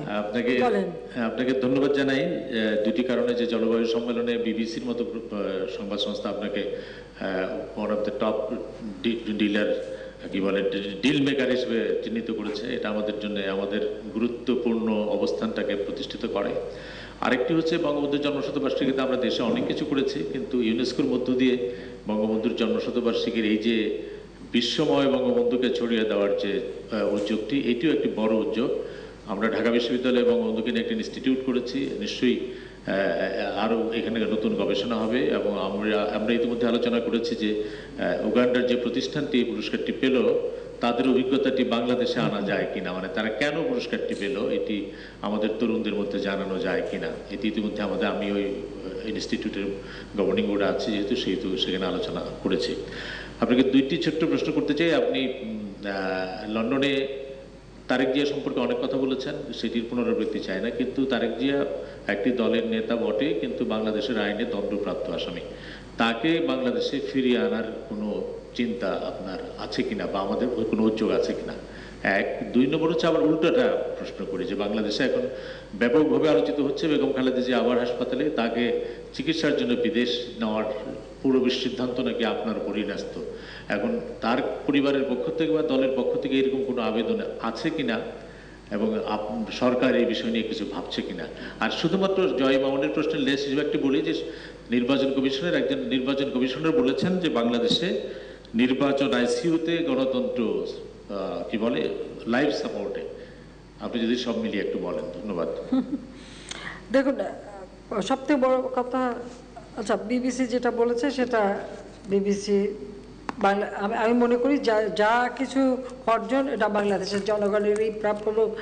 জনগণ আমাকে সমর্থন দিয়েছে, আমি বারবার সরকারে আসতে পেরেছি, দেশের জন্য কাজ করতে পেরেছি, সেজন্যই সেই সম্মানটা আসছে। এবং আমি শুধু নিজের দেশ না, আমার যেহেতু সারা বিশ্বে যে সব দেশগুলি জলবায়ু পরিবর্তনের ফলে ক্ষতিগ্রস্ত, আমি তাদের পক্ষ থেকে সবসময় কথা বলে থাকি, কথা বলে যাচ্ছি। যাও, সেজন্য এটা তুলেছেন, ধন্যবাদ। আমি একটু বলবো, ইউনেস্কো যে পুরস্কারটার বিষয়টা, জাতির পিতার জন্মশতবার্ষিকী এবং আমাদের স্বাধীনতা সুবর্ণ জয়ন্তী উপলক্ষে যে পুরস্কারটা দেওয়া হয়েছে, এটা আপনি দেখেছেন যে এটা হচ্ছে মানে যারা মানে বিশেষ করে যুব সমাজ, যাদের ভিতরে মানে একটা ইনোভেটিভ অর্থাৎ উদ্ভাবনমূলক জ্ঞান আছে, এবং যারা এই উদ্ভাবনমূলক কর্মকাণ্ড দিয়ে যুব সমাজকে কর্মসংস্থানের ব্যবস্থা করাতে পারে, এবং ওটার নাম হচ্ছে মোটিভ। তারা ওই আর্ট, কালচার এবং নানা ধরনের কাজ করে থাকে, এবং তাদের মূল কাজগুলি আমরা, কারণ যে ওদের পক্ষ থেকে যিনি পুরস্কার নিলে তার সাথে আমরা কথাও বলেছি, এবং সে তাদের কর্মকাণ্ডগুলো আমরা দেখেছি। কাজে এটা আমাদের দেশেও কিন্তু অনেকে করে থাকে। এবং যেমন আমরা আমাদের আওয়ামী লীগের আমাদের যে গবেষণা প্রতিষ্ঠান ছিল সিআরআই, আপনারা জানেন যে 2001 সালে খালেদা জিয়া ক্ষমতা আসার পর আমাদের এই গবেষণা প্রতিষ্ঠানটা আমরা 4 নম্বর রোডে একটা ফ্ল্যাট ভাড়া করে আমরা এটা পরিচালনা করতাম। খালেদা জিয়া অপারেশন ক্লিন হার্টের নামে সেটা বন্ধ করে দেয়, আমাদের 16টা কম্পিউটার নিয়ে যায়, আমাদের প্রায় 300 ফাইল নিয়ে যায়, নগদ টাকার, এবং আমাদের বই প্রায় 10,000 মতো বই ছিল, সব নিয়ে ওটা বন্ধ করে দিয়েছিল। যে কারণে পরবর্তীতে এটা আমরা একটা ট্রাস্ট করে আলাদাভাবে আমাদের এই সিআইআইটা আমরা চালু করেছি, এবং যেটা অনেক গবেষণামূলক কাজ করে যাচ্ছে, সেটা আপনারা অনেকেই জানেন। এই সিআইআইয়ের মাধ্যমেই আমরা ইয়াং বাংলা এবং আমরা আমাদের যুব সমাজকে কর্মসংস্থানের দিকে আগ্রহ করা, তার জন্য কিন্তু অনেকগুলি কাজ ইতিমধ্যে করেছি, যেটা আপনি জানেন যে সজীব জয় এবং রেদওয়ান সিদ্দিক ববি সহ আমাদের কিছু ইয়াং এমপি এবং আমাদের সব, আমাদের বিপু এখানে আছে নাকি, বিপু আসেনি, যাই হোক আমাদের এমপি বিপু সবাই মিলে উদ্যোগ নিয়ে আমরা কিন্তু এই ছেলেমেয়েদেরকে মানে ওইভাবেই একটা প্রেরণা দেওয়া হয়েছে, এবং তাদের হাতে ল্যাপটপ তুলে দেওয়া হয়েছে, তাদের উপরে ট্যাব তুলে দেওয়া হয়েছে, তাদের বলা হয়েছে যে শুধু নিজেরা চাকরি না করে নিজেরা চাকরি দেবে, সেইভাবে নিজেদেরকে তৈরি করো, অর্থাৎ তাদেরও মোটিভেশন করা। আমরা কিন্তু এরকম অনেক উদ্যোগ কিন্তু এভাবে নিয়েছি, কাজ করেছি। এরকম আরও অনেক উদ্যোক্তা আছে বাংলাদেশে, এরকম ছোট ছোট অনেকেই কাজ করে যাচ্ছে। তারা বিভিন্নভাবে বিভিন্ন যা ধরনের উদ্যোক্তা কিন্তু সৃষ্টি হচ্ছে, এবং এই যে উদ্যোক্তা সৃষ্টির জন্য আমরা কিন্তু আলাদা একটা বাজেটও রেখেছি, অর্থাৎ স্টার্ট আপ প্রোগ্রাম। এই স্টার্ট আপ প্রোগ্রাম এটা কিন্তু এই ধরনের মানে যারা একেবারে তরুণ সমাজ, তারা যেন তাদের যে মেধা, তাদের যে বুদ্ধিবৃত্তি আছে, তাদের যে জ্ঞান আছে, যাদের যে মনন আছে, সেই শক্তি দিয়ে তারা যেন নিজেরা কিছু করতে পারে, উদ্যোক্তা হয়, এবং সাথে সাথে তারা যেন আরও 10 জনকে চাকরি দিতে পারে। এমনকি কোম্পানি আইন পরিবর্তন করে সেখানে ওয়ান ম্যান কোম্পানি করারও একটা সুযোগ আমরা করে দিয়েছি, যাতে এই ধরনের যুব সমাজরা তারা যদি ব্যবসা আসতে চায়, তারাও একটা কোম্পানি করে দিয়ে তখন তারই মাধ্যমে তারা এরকম আরও তরুণদের সম্পৃক্ত করে যাতে কাজ করতে পারে, সেটা যেন করতে পারে, সেই বিষয়টাই কিন্তু মাথায় রেখে আমরা কিছু উদ্যোগ নিয়েছি। আর সেই সাথে সাথে উগান্ডায় এখানে একটা ইন্টারন্যাশনাল জুরিস বোর্ড ছিল, সেখানে যারা যারা প্রস্তাব পাঠিয়েছে, প্রায় 70টার উপর প্রস্তাব এসেছিল, সেগুলি সমস্ত যাচাই বাছাই করে উগান্ডার এই প্রতিষ্ঠানটিকে তারা বেছে নিয়েছে এবং তারা পুরস্কার দিয়েছে। এবং আমি খুব খুশি হয়েছি যে উগান্ডার মতো একটা দেশ, সেই দেশ থেকে একটা গ্রুপ তারা এই যে পুরস্কারটা পেল, সেটা সত্যি খুব আনন্দের বিষয়। কারণ জাতির পিতা বঙ্গবন্ধু শেখ মুজিবের নাম তো মুছেই ফেলা হয়েছিল, 75-এর পরে তার নামটাই তো নেওয়া যেত না। তো 7ই মার্চের ভাষণ, সেটাও এখন ইউনেস্কো তার প্রামাণ্য দলিলে স্থান করে দিয়েছে। আমাদের 21শে ফেব্রুয়ারি আন্তর্জাতিক মাতৃভাষা দিবস হিসেবে আমরা স্বীকৃতি পেয়েছি। এখন জাতির পিতা নামে একটি পুরস্কার প্রবর্তন হয়েছে, সেখানে উগান্ডা থেকে একটা তরুণ সমাজ তাদের তৈরি করা একটা প্রতিষ্ঠান, এই প্রতিষ্ঠানটা যারা যুবকদের কর্মসংস্থানের ব্যবস্থা করে দিচ্ছে, সেই সুযোগটা তারা পেয়েছে।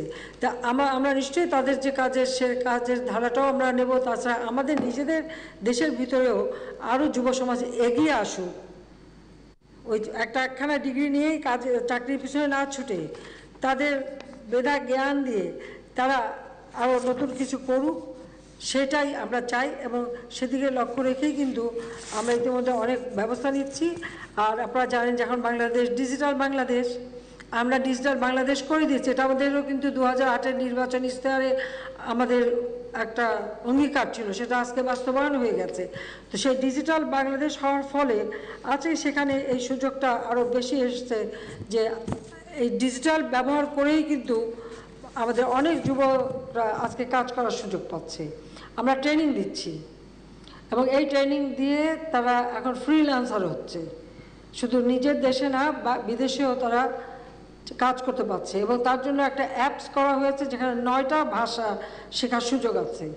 কাজে এই অ্যাপসটার মাধ্যমে 9টা, এটা আমাদের আইসিটি মিনিস্ট্রি ওরাই করেছে, যে এই ভাষা শিখে তার বিদেশের যে কোনো দেশে একটা ইউনিয়নের ছেলে মেয়েও কিন্তু তারা বিদেশে কাজ করতে পারে, টাকা কামাই করতে পারে। এবং তাদের এই যে উপার্জিত অর্থটা, এই অর্থটা যাতে সহজে তারা নিয়ে আসতে পারে, বাংলাদেশ ব্যাংকের কিছু নীতিমালা তৈরি করে আমরা সেই সুযোগটাও করে দিয়েছি। যে তারা যে ধরেন কেউ $200 কামাই করলো, কেউ $500 কামাই করলো, কেউ $100 কামাই করলো, টাকাটা যেন সহজে সে নিতে পারে, তার ব্যবস্থাটাও কিন্তু আমি করে দিয়েছি। কাজে এই যে মানে লার্নিং অ্যান্ড আর্নিং, এই প্রোগ্রামের মাধ্যমে কিন্তু আমরা এদেরকে দিচ্ছি। পাশাপাশি আরেকটা কাজ ইতিমধ্যে আমরা করেছি, যেটা হলো যারা ফ্রিল্যান্সার, আসলে তাদের তো কোনো রেজিস্ট্রেশনও নাই, কোনো সার্টিফিকেট নাই, কিছুই নেই। এটা কোথাও বললে পরে অনেক জায়গায় পাত্তাই দেওয়া হয় না। তো সেই ক্ষেত্রে তাদেরকে রেজিস্ট্রেশনের ব্যাপার এবং একটা সার্টিফিকেটের ব্যবস্থা, সেটাও আমরা করে দিয়েছি। যদিও এই সবগুলি বিষয়ে আমাদের সচিবালয়ের জয় সেই আমাদের পরামর্শ দিচ্ছে এবং করে দিচ্ছে। এখন তো আমরা ভার্চুয়াল কোর্ট সব কিছুতে ভার্চুয়ালি করার একটা সুযোগ আমরা সৃষ্টি করছি, যে জন্য বাংলাদেশটা করোনা ভাইরাসের কারণে যত কিছুই হোক আমরা কিন্তু থেমে যাইনি। বাংলাদেশের অর্থনীতি বা সব কিছু কিন্তু গতিশীল রাখা সম্ভব হয়েছে শুধু এই একটাই কারণে। আজকে বঙ্গবন্ধু স্যাটেলাইট 1 আমরা উৎক্ষেপণ করেছি। কাজে সবগুলি আর যাই করছে ভিত্তিগুলি কিন্তু জাতিপিতা তৈরি করে দিয়ে গিয়েছিলেন, এটাও মাথায় রাখবেন। কাজে এটা আমি মনে করি যে আমাদের জন্য একটা ভালো। আপনাকে ধন্যবাদ আপনাকে প্রশ্নটা করার জন্য, যে আমি আজকে এই সংবাদ সম্মেলনের মাধ্যমেই আমি বলবো যে আমাদের যারা যুব সমাজ, তরুণ সমাজ, তারা উদ্যোক্তা হোক এবং এই প্রাইজ যেন আমাদেরও কেউ পেতে পারে ভবিষ্যতে, তাদের সেই কাজ দেখিয়ে, অর্থাৎ মানুষকে মোটিভেট করা, ইয়াং জেনারেশনকে তাদেরকে দিয়ে কিছু কাজ করানো এবং যেটা হয়তো সেই জুরিস বোর্ডের কাছে, কারণ প্রতিবারই নতুন জুরিস বোর্ড হবে, তাদের কাছে যেন গ্রহণযোগ্যতা পায় সেইভাবে তারা কিছু কাজ করুক যেভাবে মোটিভ পেয়েছে ওগান্ডার। ধন্যবাদ। মাননীয় প্রধানমন্ত্রী, আমার নাম নাইমুল ইসলাম খান, প্রধান সম্পাদক আমাদের নতুন সময়। মাননীয় প্রধানমন্ত্রী, আপনার এবারের সফরে ইউরোপে, ব্রিটেনে এবং ফ্রান্সে আপনার সফরটা যে কতটা তাৎপর্যপূর্ণ ছিল সেটা আমরা ইতিমধ্যেই জেনেছি এবং মিডিয়াতে কভার করেছি। সেখানে একটা নতুন স্তরে সহযোগিতা নেওয়ার কথা হয়েছে, এটা স্ট্র্যাটেজিক লেভেলে পার্টনারশিপকে নিয়ে যাওয়ার। তো এই স্ট্র্যাটেজিক পার্টনারশিপটা যদি, কারণ আমরা লক্ষ্য করছি যে তাদের সাথে সামরিক বিষয়ক সহযোগিতার বিষয়টাও এখানে গুরুত্বপূর্ণ হয়ে এসছে। So this was very interesting. আপনি কি একটু এক্সপ্লেন করবেন যে আপনি কিভাবে দেখছেন ইউরোপের সাথে ইমার্জিং রিলেশনশিপটা? দেখুন, আমরা কারোর সাথে যুদ্ধ করতে চাই না, আমরা শান্তি চাই,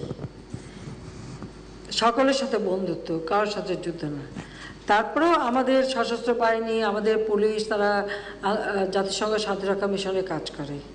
সেই ক্ষেত্রে আমার সবসময় চেষ্টা ছিল যে আমাদের যারা শান্তিরক্ষা মিশনে যায় তারা যেন তাদের প্রশিক্ষণে, জ্ঞানে কোনো দিকে যেন পিছিয়ে না থাকে, তারা যেন অন্তত সব ধরনের জ্ঞান তারা পায়। যেন আপনি দেখেছেন যে অনেক সামরিক শাসকরা ক্ষমতায় ছিল, তারা যা করেনি আমি কিন্তু তার থেকে বেশি করেছি আমাদের সশস্ত্র বাহিনীর জন্য, পুলিশের জন্য, বর্ডার গার্ডের জন্য, সকলের জন্য। এবং সেই ক্ষেত্রে তাদের ট্রেনিং, তাদের প্রশিক্ষণ এবং তাদের যোগ্যতাটাকে গড়ে তোলা, এটা আমি মনে করি, এটা আমি একটা স্বাধীন দেশ, আমার এদেশের জন্য এটা একান্ত প্রয়োজন। কারণ স্বাধীনতার পর যখন একটা যুদ্ধবিধ্বস্ত দেশ জাতিপিতা গড়ে তুলছেন, তখনই তো সামরিক একাডেমির ভিত্তিটা তিনি তৈরি করে দিয়ে গেলেন।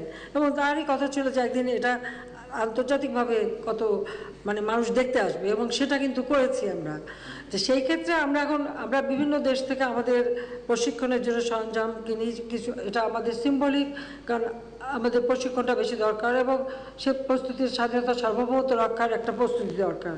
সেক্ষেত্রে ইউরোপের সাথেও আমাদের একটা যোগাযোগ আছে। আমরা বিভিন্ন দেশের যেখানে যেটা আমাদের দেশের জন্য প্রয়োজন বা সুবিধা মতো পাই এবং সুবিধা মতো দামও পাই, সেটাও যেমন আমরা কিনছি। আর আপনি জানেন যে আমরা এভিয়েশন, এয়ারোস্পেস ইউনিভার্সিটি করেছি, আমরা অ্যারোনটিক্যাল সেন্টার তৈরি করেছি।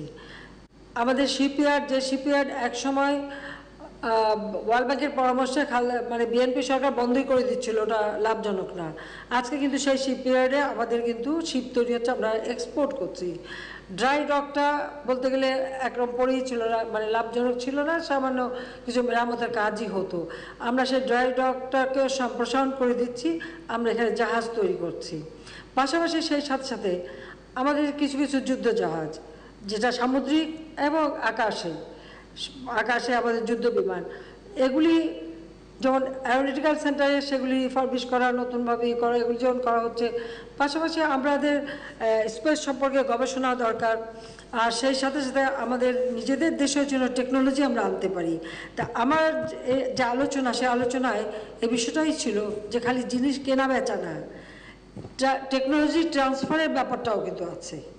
যে আমি এটাও তাদের আহ্বান করছি যে আমরা জায়গা দিচ্ছি, আমাদের আমাদের ইয়াং জেনারেশন অনেক মেধাবী, কাজে তারা যদি চায়, কারণ যে কোনো একটা জিনিস তৈরি করলে সেটা কিন্তু একটা দেশে সব হয় না, আজকাল বিভিন্ন দেশে তার পার্টসগুলি তৈরি হয়। আমরা যে বিমান কিনি, বিমান আপনি মনে করবেন না যে এক জায়গায় তৈরি হচ্ছে, বিভিন্ন দেশে তারা বিভিন্ন পার্টস তৈরি করে, সেগুলি অ্যাসেম্বল করে, অ্যাসেম্বলটা হয়তো এক জায়গায় হচ্ছে কিন্তু এভাবে তৈরি করে।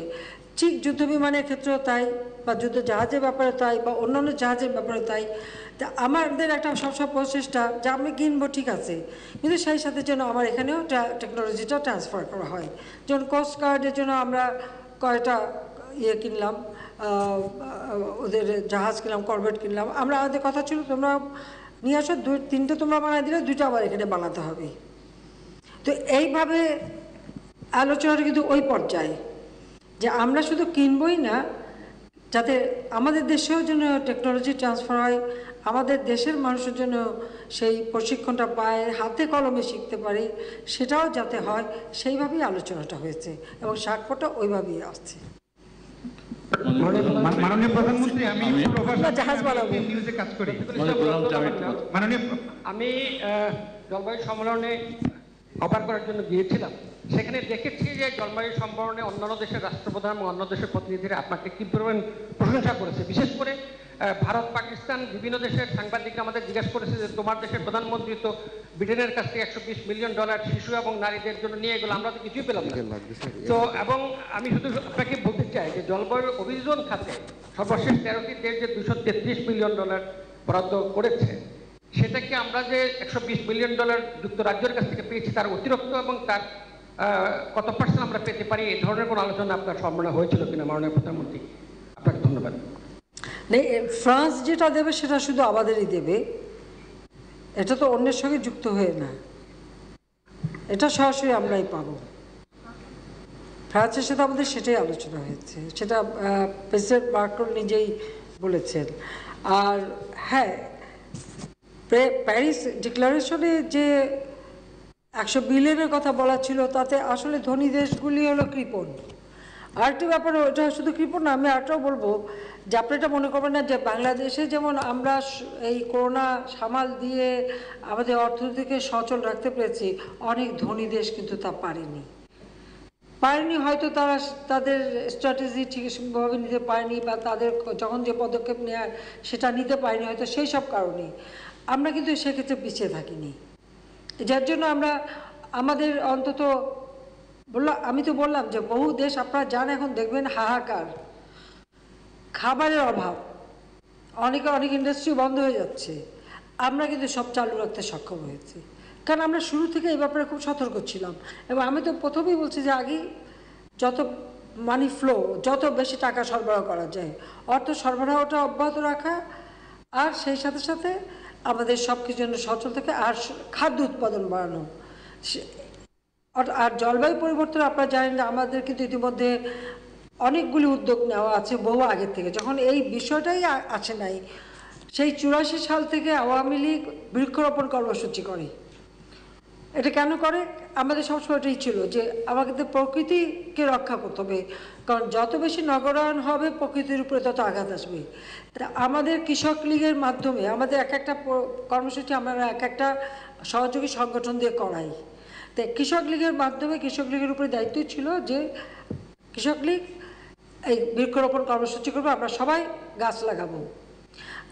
আমরা কিন্তু জাতির পিতা বঙ্গবন্ধু শেখ মুজিবের জন্ম শতবার্ষিকী উপলক্ষে এবং আমাদের স্বাধীনতা সুবর্ণ জয়ন্তী উপলক্ষে আমরা কিন্তু এই বৃক্ষরোপণ কর্মসূচি, যেমন আমার দল থেকেই তখন টার্গেট ছিল আমরা 1 কোটি গাছ লাগাবো, আমরা কিন্তু লাগিয়েছি অনেক বেশি। আবার সরকারের পক্ষ থেকে সিদ্ধান্ত ছিল সরকার 1 কোটি গাছ লাগাবে, সেভাবে সবাইকে।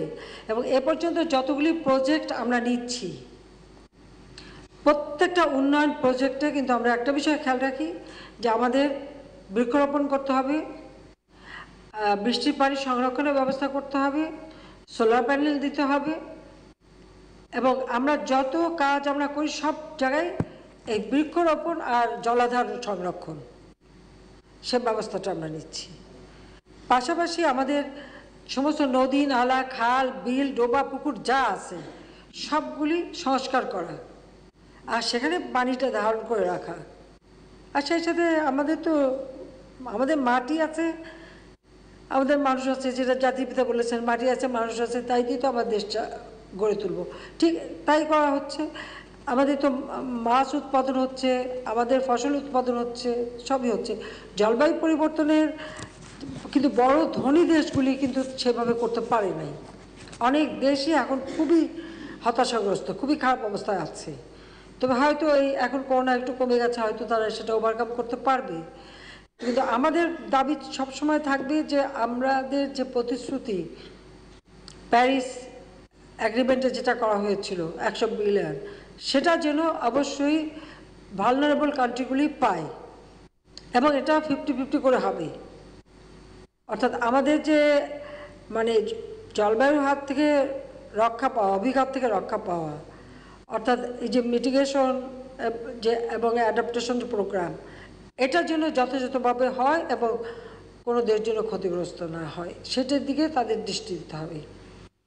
তো সেটা সেটা হয়তো যেভাবে আমরা চেয়েছিলাম সেটা না হলেও আমি মনে করি যথেষ্ট অগ্রগতি আছে, অনেক প্রতিশ্রুতি পাওয়া গেছে এবং হয়তো ফান্ড আস্তে আস্তে আসতে থাকবে। আর বাংলাদেশের যেটা বিভিন্ন একটা দেশের সাথে যেটা সেটা তো আমরা পাবো। ভ্যাকসিনটা আমরা ওই কোভ্যাক্সের মাধ্যমে আসবে, এটা প্রেসিডেন্টের মানে সরাসরি বলেছেন, ওটা আমরা কোভ্যাক্সের মাধ্যমে পাবো।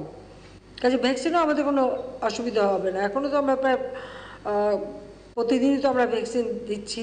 এখন আপনারা দেখছেন যে বস্তিতেও আমরা শুরু করে দিয়েছি, আমরা শিক্ষার্থীদেরও দিচ্ছি, আমরা কেউ বাদ যাবে না, এটা হলো সবথেকে বড় কথা। প্রায় 25 কোটি ভ্যাকসিন কেনার মতো ব্যবস্থা আমরা করে রেখে দিয়েছি। প্রায় এখনো প্রায় 8.5 কোটি, প্রায় 9 কোটির কাছাকাছি ভ্যাকসিন কিন্তু দেয়া হয়েছে। এর মধ্যে 4.5 কোটি হচ্ছে ডাবল ডোজ পেয়েছে আর বাকি সিঙ্গেল ডোজ। আমার কথা হচ্ছে কত দিলাম, কতটা ভ্যাকসিন দিলাম, সব কিন্তু বিনা পয়সায় দিচ্ছি। একটা ভ্যাকসিনের কিন্তু অনেক দাম, একটা টেস্ট করতে গেলে সেখানে 12 থেকে 15,000 টাকা খরচ হয়। আর একটা ভ্যাকসিন কত টাকা দিয়ে কিনতে হচ্ছে, আমরা কিন্তু তাও বিনা পয়সায় দিচ্ছি, এটাও মাথায় রাখবেন। ধন্যবাদ। মাননীয় প্রধানমন্ত্রী, আমি প্রভাস আমিন, আমি এটিএন নিউজে কাজ করি। এখন 1 মিনিটে শেষ করবো। মাননীয় প্রধানমন্ত্রী, আমি জনাব শাহজাহান সর্দার একটা প্রশ্ন করেছিলেন, তার একটা ছোট্ট সম্পূরক করতে চাই। ডিজেলের দাম নিয়ে বলেছেন, ডিজেলের দাম বাড়লে বাস ভাড়া বাড়বে, এটা মোটামুটি প্রত্যাশিত।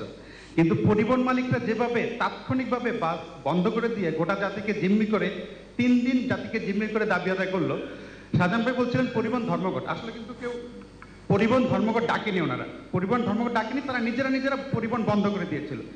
তাদের বেআইনিভাবে গোটা জাতিকে জিম্মি করার জন্য তাদের তিরস্কার পাওয়া উচিত ছিল, কিন্তু তারা 23 ভাগ ডিজেলের দাম বেড়েছে, তাদের ভাড়া বেড়েছে 27 ভাগ, তারা আসলে পুরস্কৃত হয়েছে। এবং আমরা দেখেছি বারবার আগেও যখনই কোনো তাদের বিরুদ্ধে কোনো আইন হয়, সংসদে বা কিছু হয়, তারা হুট করে পরিবহন বন্ধ করে দিয়ে জাতিকে জিম্মি করে, বারবারই জিম্মি করে দাবি আদায়ের প্রবণতা বন্ধ করার।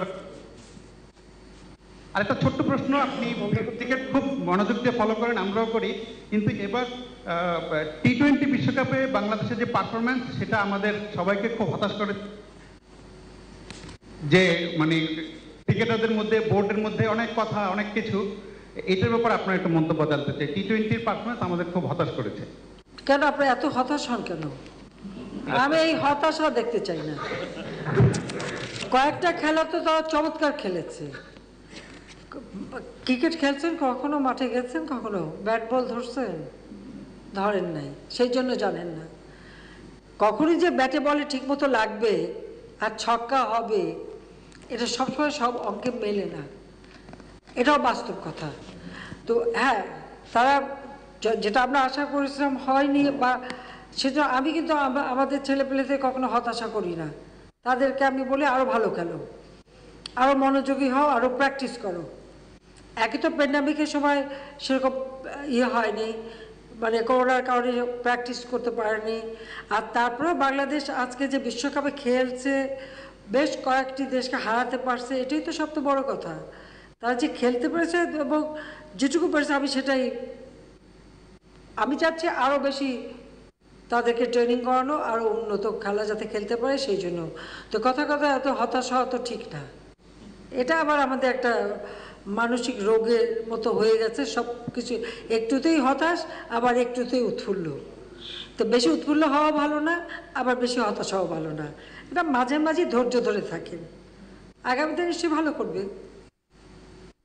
কিছু ইয়াং জেনারেশন আসছে, আরো ভালো করছে।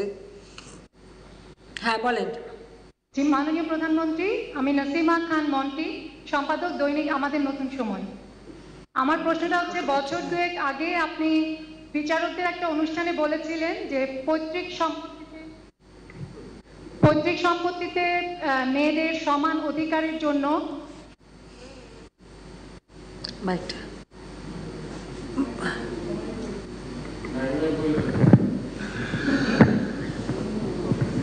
শরিয়া আইন পরিবর্তন না করে, শরিয়া আইনে হাত না দিয়ে উত্তরাধিকার আইন সংশোধন করে কিভাবে ছেলে মেয়েদের সমান অধিকার দেওয়া যায় পৈতৃক সম্পত্তিতে, সেটা দেখার জন্য আপনি নির্দেশনা দিয়েছিলেন। সে ব্যাপারে একটু জানতে চাই। আর আরেকটা বিষয় আমি একটু বলতে চাই যে আমাদের সরকারের নানান রকম সেবামূলক কার্যক্রম আছে, যেমন সমাজ কল্যাণ মন্ত্রণালয়ের অধীনে ক্যান্সার, কিডনি এরকম কিছু রোগের জন্য সহযোগিতা দেওয়া হয়, যেটা অনেকেই জানে না।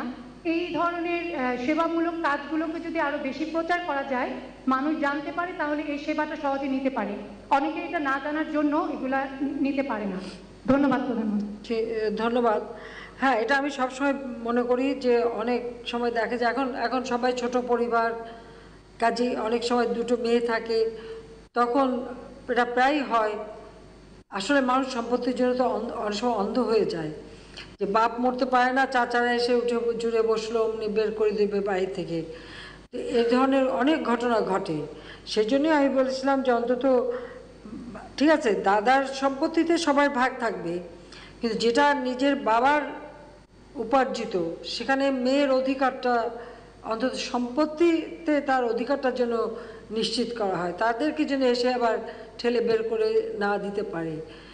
তো এ ব্যাপারে আসলে সমস্যা হচ্ছে যে খুব বেশি অগ্রগতি হয় না, কিন্তু তারপরেও যে সম্পত্তি আইন যেটা, সেখানে কিন্তু আমরা যেমন এখানে যারা ট্রান্সজেন্ডার অর্থাৎ হিজড়া হয়ে যারা জন্মগ্রহণ করে, তারপরে যে বিশেষ করে ভূমিতে তাদের যে অধিকারটা, বা মেয়ে ছেলে বা সন্তান সবার অধিকারটা যাতে থাকে, সেটা কিন্তু মোটামুটি আমরা নিশ্চিত করবার একটা ব্যবস্থা নিয়েছি। কিন্তু যেহেতু শরিয়া আইনেই মানে এমনি ধর্ম কে কতটুকু মানুক না মানুক সেটা জানি না, কিন্তু সম্পত্তির দখল নেওয়ার সময় তখন শরিয়া আইনটা খুব ভালোভাবে মেনে নেয়, এটা হলো বাস্তব কথা। কিন্তু যখন আমরা যখন যে ভূমির আইনটা করেছি, সেখানে কিন্তু আপনারা দেখবেন ওই ফর্মেও আছে, মানে ছেলে মেয়ে এবং যারা হিজড়া সন্তান যদি হয় অর্থাৎ ট্রান্সজেন্ডার যারা হয়, তারও অধিকারটার জন্য থাকে। এবং সেটা কিন্তু আমাদের ধর্মেও আছে যে এরকম ট্রান্সজেন্ডার হবে, তার মধ্যে যদি মেয়েলি এটা বেশি থাকে তো সে মেয়ের ভাগ পাবে, যদি ছেলের বা এটা বেশি থাকে তো ছেলের ভাগ পাবে, মানে সে যেভাবে নিজেকে প্রকাশ করবে তৈরি সেইভাবেই সেটা পাবে। তো সেই জায়গাগুলো কিন্তু আমরা করে দিয়েছি। কিন্তু এখন শরিয়া আইন আছে বলে সেখানে আসলে হাত দেওয়া বা সেটা করা কতটুকু সমীচীন, সেটাই তো বিশেষ ব্যাপার। তারপরে আমি আমাদের যারা অনেক ধর্মীয় নেতৃবৃন্দ তাদেরকে আমি বলছি এই বিষয়টা দেখার জন্য। তাদের অনেকেরই তো আবার শুধু মেয়েই আছে, তা যা সম্পত্তি বানায় তখন তো আবার বাইরে এসে দখল করে নিয়ে যাবে, নিজের সন্তান কিছুই পাবে না, আর যেটুকুও পায় সেটুকুও তো দেয় না। এটা তো বাস্তব কথা যে এখানে এত বেশি আমি দেখি এত পুরুষ মানুষই তো সংখ্যা বেশি, তারা কি সবাই বুকে হাত দিয়ে বলতে পারবে যে তার সম্পত্তিতে বোনের অংশটা সবাই? ভালো ভালো কথা বলবেন, লিখবেন, বক্তৃতা দেবেন, কিন্তু দেবার সময় কি সবাই দেয় না। কয়টা ভাই আছে বোনদের অধিকারটা ঠিক মতো সংরক্ষণ করে না? বা কয়টা চাচা আছে যে ভাই মরে গেল ভাই বেটিদের সম্পত্তিটা তাদের একটু রাখার ব্যবস্থা করি, সেটাও করে না। এটা তো বাস্তব কথা।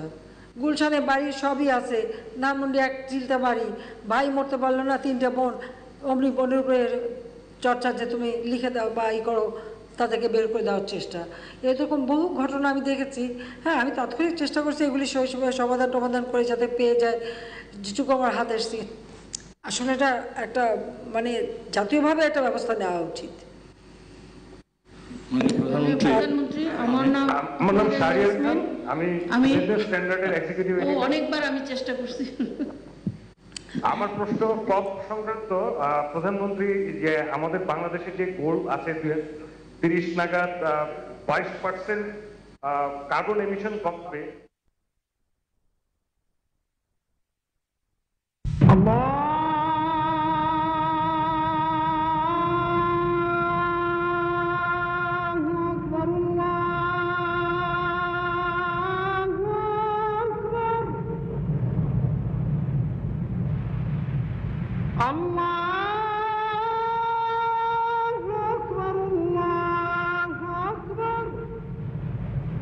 أشهد أن لا إله إلا الله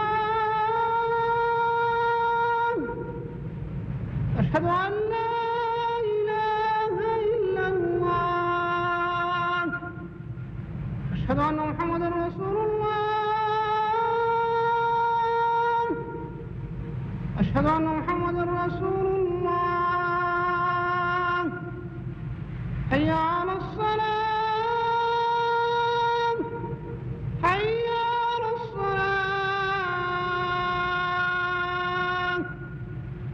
حي على الفلاح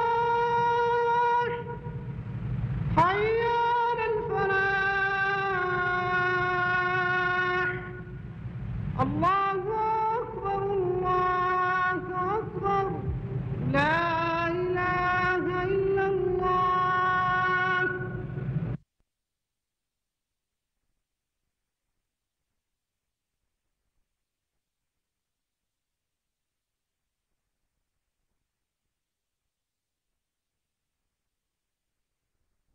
ঠিক না, এয়ার কন্ডিশন চালাবেন না, ফ্যান চালাবেন না, ফ্রিজে খাবার রাখবেন না, কারণ সব কিছুই তো দূষণের জন্য দায়ী। মোবাইল ফোনে কথা বলবেন না, কারণ মোবাইলের ওয়েবের ফলে যে আমার চড়ুই পাখি কমে যাচ্ছে, কাজে সেটা আপনারা মোবাইল ফোন ব্যবহার করা বন্ধ করেন।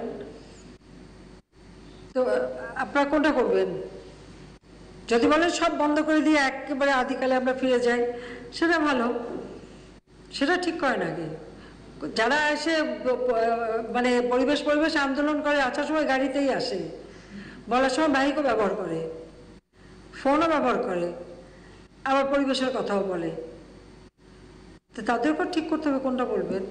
তবে আমি এটুকু বলতে পারি যে আমাদের সরকার এ ব্যাপারে যথেষ্ট সচেতন এবং সেটা মাথায় রেখেই কিন্তু আমাদের পরিকল্পনা। একদিকে যেমন আমাদের ফসল হচ্ছে, আমরা ফসল গবেষণা করছি, ফসল উৎপাদন, মাছ, মাংস, ডিম, মুরগি, খাদ্য সব কিছু উৎপাদন কিন্তু বৃদ্ধি পেয়েছে। আজকে 12 মাস আপনি সব পাচ্ছেন, ভবিষ্যতে আরও ভালোভাবে যাতে হয় তার ব্যবস্থা করছি।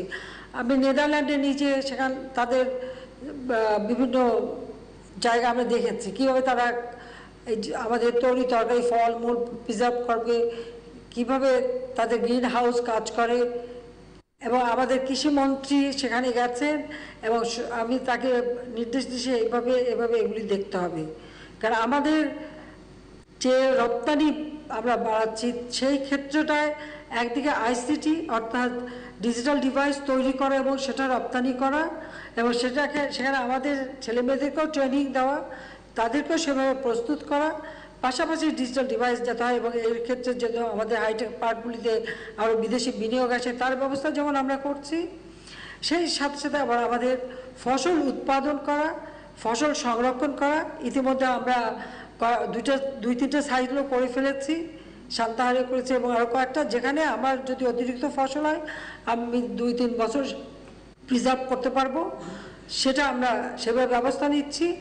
সেই সাথে আমাদের তৈরি তরকারি, ফল মূল যেটা তৈরি হবে, কোন তরকারিটা অর্থাৎ টমেটো হোক বা ফুলকপি হোক বা গাজর হোক বা পাতাকপি হোক বা আমাদের কোনো ফল, এমনকি আমাদের আম, কাঁঠাল, সব কত টেম্পারেচারে ওটা রাখলে পরে সেটা দীর্ঘদিন ভালো থাকবে এবং সেটাকে আমরা প্রসেস করা এবং রপ্তানি করতে পারবো। সেইভাবে আমরা কিন্তু প্রতিষ্ঠান গড়ে তোলার চেষ্টা করছি এবং একটা কার্গো ভিলেজও আমরা করব। ইতিমধ্যে জায়গাও আমি দিয়ে দিয়েছি, ওইভাবে বিভিন্ন চেম্বার রেখে যেগুলো আমরা বিদেশে রপ্তানি করব সেগুলি ওইভাবে চেম্বারে, যাতে কত ঘন্টা কত ডিগ্রি টেম্পারেচারে সেটা তাজা থাকবে সেইভাবে রাখা এবং এরই মধ্যে আমরা যেন বিদেশে রপ্তানি করতে পারি। অর্থাৎ রপ্তানি ক্ষেত্রটা প্রসারিত করবার জন্য আমরা আমাদের কৃষি পণ্য বা খাদ্যপণ্য বা এটা প্রক্রিয়াজাত করা সেগুলির উপরে আমরা গুরুত্ব দিচ্ছি। আর সাথে আমাদের আইসিটি ডিভাইসগুলি তৈরি করা, সেটা এভাবে বিভিন্ন দেখে যেমন এমনকি আমাদের চামড়া শিল্প, আমরা স্লটার হাউস, খুব মডার্ন স্লটার হাউস তৈরি করে দিতে চাই, যেখান থেকে একেবারে এই যে চামড়াটা যখন খুলবে সেই চামড়াটা যেন কোনো মতে নষ্ট না হয়, সাথে সাথে সেটা প্রিজার্ভের ব্যবস্থা থাকবে এবং একটা পশু জবাই দেওয়ার সাথে সাথে পশুর সব কিছু কাজে লাগে। তার একবার রক্ত, তার হাড় থেকে শুরু করে মাংস তো আমরা খাই, সবই কাজে লাগে। সেগুলির সাথে সাথে প্রিজার্ভ হবে, প্রক্রিয়াজাত হবে, আমরা সেগুলি ব্যবহার করতে পারবো এবং আমরা রপ্তানি করতে পারবো। এইভাবে বহুমুখী পরিকল্পনা আমাদের আছে, আমি সেভাবে বিভিন্ন ব্যবস্থা নিচ্ছি। জানি না কতদিন সময় পাবো, তবে সেগুলি করতে পারবো। এটা তৈরি করে রেখে যাই, তারপর দেখা যাক যদি যতদিন বেঁচে থেকে করে দিতে পারবো, আর না থাকলে যারা আসবে তারা যাতে করতে পারে সে ব্যবস্থা করব। কিন্তু টিমটা আছে। ওকে, মাননীয় প্রধানমন্ত্রী, আমি Tasmia Nuhiya Ahmed, editor in charge daily our time. এটা বাংলাদেশ এবং এশিয়ার first only women led English daily newspaper. আপনাকে আসলে আমরা আমাদের প্রধানমন্ত্রী হিসেবে এবং অনেক গ্রুপে দেখতে পাই, এর মধ্যে সব থেকে যেটা আমার মতো অনেক নারীর প্রিয়, উইমেন এম্পাওয়ারমেন্টের রোল মডেল হিসেবে আপনাকে দেখতে আমরা সব থেকে বেশি পছন্দ করি। আপনাকে প্রথমে কংগ্রেচুলেট করি লন্ডন এবং ফ্রান্সে 2 সপ্তাহের একটা সফর সফলভাবে সম্পন্ন করার জন্য। আমি খুব রিসেন্ট একটা ঘটনা নিয়ে আপনার মত জানতে চাচ্ছি যে আমরা জানি রেঞ্জি ধর্ষণ মামলার বিচারের পরে আমাদের নারী ও শিশু নির্যাতন দমন ট্রাইব্যুনাল থেকে একটা অবজারভেশন এসছে বিচারকের পক্ষ থেকে, সে নিয়ে তুমুল আলোচনা সমালোচনা চলছে দেশে। তো আমরা যখন দেখি এবং এই বিষয়ে আমাদের মাননীয় আইনমন্ত্রী আমাদের প্রধান বিচারপতি যে পদক্ষেপগুলো নিয়েছে আমরা সেটাকে হোল হার্টেডলি অ্যাপ্রিশিয়েট করি, কিন্তু আসলে আমার একটা প্রশ্ন ছিল যে আমাদের যখন এরকম নারী ও শিশু নির্যাতন দমন ট্রাইব্যুনালের মতো ট্রাইব্যুনালে বিচারক নিয়োগ হয়, তাদের শিক্ষাগত যোগ্যতার ভিত্তিতে যদি তাদের নিয়োগটা হয়, তখন কিন্তু এই ধরনের জেন্ডার বেসড ভায়োলেন্সের যে বিচার প্রক্রিয়াটা, সেখানে এ ধরনের অবজারভেশন চলে এসছে আমাদের সামনে, যেটা আমাদেরকে আসলে ভাবিয়ে তোলে। কারণ আমরা এই সময় এসেও আমরা নারীদেরকে নিয়ে এভাবে চিন্তা করছি, যেখানে কিনা আসলে যে জিনিসটা আমাদের কারোর কাছেই আমরা আসলে কেউই চাচ্ছি না। তো আমার প্রশ্নটি হচ্ছে যে এ ধরনের বিচারক নিয়োগের ক্ষেত্রে আপনি তাদের মাইন্ডসেট, তাদের আপব্রিঙ্গিং, তাদের থট প্রসেস, এই জিনিসগুলো অ্যাসেসমেন্টের কোনো বিষয়ে কোনো দিক নির্দেশনা কি দিবেন নাকি আমাদেরকে? ধরুন এখানে বিচারক নিয়োগের ক্ষেত্রে তো কতগুলি নীতিমালা আছে, নিয়ম আছে, এবং জুডিশিয়াল সার্ভিসের মাধ্যমে যারা আসেন তারা তো পরীক্ষা দিয়েই আসে, শিক্ষাগত যোগ্যতা নিয়েই আসে। আর বিচারক নিয়োগ এটা কিন্তু আমার হাতে না, এটা মহামান্য রাষ্ট্রপতির হাতে এবং আমাদের চিফ জাস্টিসের হাতে। কাজে এটা বিচারক নিয়োগের ক্ষেত্রে কিন্তু সমস্যা না, সমস্যা হলো একটা মানুষের মানসিকতার উপর। কাজে এখন যিনি এই ধরনের অবজারভেশন দিয়েছে এটা তার মানসিকতা, এটা তার ব্যক্তিগত ব্যাপার, তার ব্যক্তিগত মতামত। তবে এটা সঙ্গে সঙ্গে কিন্তু অ্যাড্রেস করা হয়েছে, সঙ্গে সঙ্গে ব্যবস্থা নেওয়া হয়েছে, এটা হলো বাস্তবতা। ধন্যবাদ। তো প্রধানমন্ত্রী, আমার নাম মানস ঘোষ, আমি এশিয়ান টেলিভিশনে আছি। আপনার লন্ডনের সংবর্ধনা সভায় আপনার একটি মন্তব্য খুব জোর দিয়ে আপনি বলছেন যে বিদেশে বসে বাংলাদেশে ষড়যন্ত্র করা হচ্ছে, দেশ বিরোধী ষড়যন্ত্র করা হচ্ছে। আপনি আসলে কি ধরনের ষড়যন্ত্রে রাজ করছেন, কারা করছে, যদি আমাদের কিছু পরিষ্কার করতেন। ধন্যবাদ। আপনারা কি কিছুই টের পান না? আজকে বাংলাদেশের অর্থনৈতিক উন্নতি হচ্ছে, বাংলাদেশ এগিয়ে যাচ্ছে। যারা এর আগে ক্ষমতায় ছিল, আমি জিয়া রহমানের কথাই বলি, বা এরশাদ বা খালেদা জিয়ার আমলে 2001 সালে বাংলাদেশ 5বার বিদেশে কি হয়েছে, আন্তর্জাতিকভাবে 5বার দুর্নীতিতে চ্যাম্পিয়ন। আজকে বাংলাদেশে রাজনৈতিক দল, জাতীয় পার্টি, বিএনপি এবং জামাত, মিলিটারি ডিক্টেটররা ক্ষমতা অবৈধভাবে সংবিধান দখল করে তারপরে তারা ক্ষমতায় বসে এই দলগুলি সৃষ্টি করেছে। কাজে এরা হলো ক্ষমতার ছত্রছায়া তৈরি করা দল। ক্ষমতার বাইরে এদের টিকে থাকার কোনো সম্ভাবনা নেই, কারণ এদের শিকড়ের জোর নেই। বাংলাদেশ স্বাধীন দেশ, জাতির পিতা স্বাধীনতা অর্জনের পর 3.5 বছরে এই বাংলাদেশকে স্বল্পোন্নত দেশে উন্নীত করে যান, এবং আওয়ামী লীগ সরকার আসার পর সেই আদর্শ নিয়ে চলে আজকে বাংলাদেশ উন্নয়নশীল দেশে উন্নীত হয়েছে। তাহলে 75 সাল থেকে 96 সাল পর্যন্ত বা 2009 পর্যন্ত যারা ক্ষমতায় ছিল তারা কেন পায়নি এদেশকে উন্নত করতে? পায়নি একটি কারণে, যে তারা বাংলাদেশের উন্নয়ন কখনো চায়নি, বাংলাদেশের অভ্যুদয় চায়নি, বাংলাদেশ স্বতন্ত্র একটা রাষ্ট্র হিসেবে টিকে থাকুক চায়নি, বাংলাদেশটাকে আবার তারা ব্যর্থ রাষ্ট্র করতে চেয়েছিল। 2009 থেকে 2021 আজকে বাংলাদেশের যে উন্নয়নটা, আজকে সারা বিশ্বে বাংলাদেশের একটা সম্মান, একটা মর্যাদা, এটা তাদের কাছে কখনো ভালো লাগবে না, যে কারণে তাদের ষড়যন্ত্রটা সবসময় হচ্ছে। আপনারা যদি চোখে না দেখেন আমার কিছু বলার নাই, তাহলে আপনারা তো এটুকু দেখেছিলেন যে চলন্ত বাসে আগুন দিয়ে মানুষ পোড়ানো, নাকি সেটাও ভুলে গেছে? 2001 সালে কিভাবে মেয়েদেরকে রেপ করা হয়েছে, কিভাবে ঘরবাড়ি দখল হয়েছে, চোখ তোলা হাত কাটা হত্যা করা হয়েছে, সেটা কি দেখেছেন?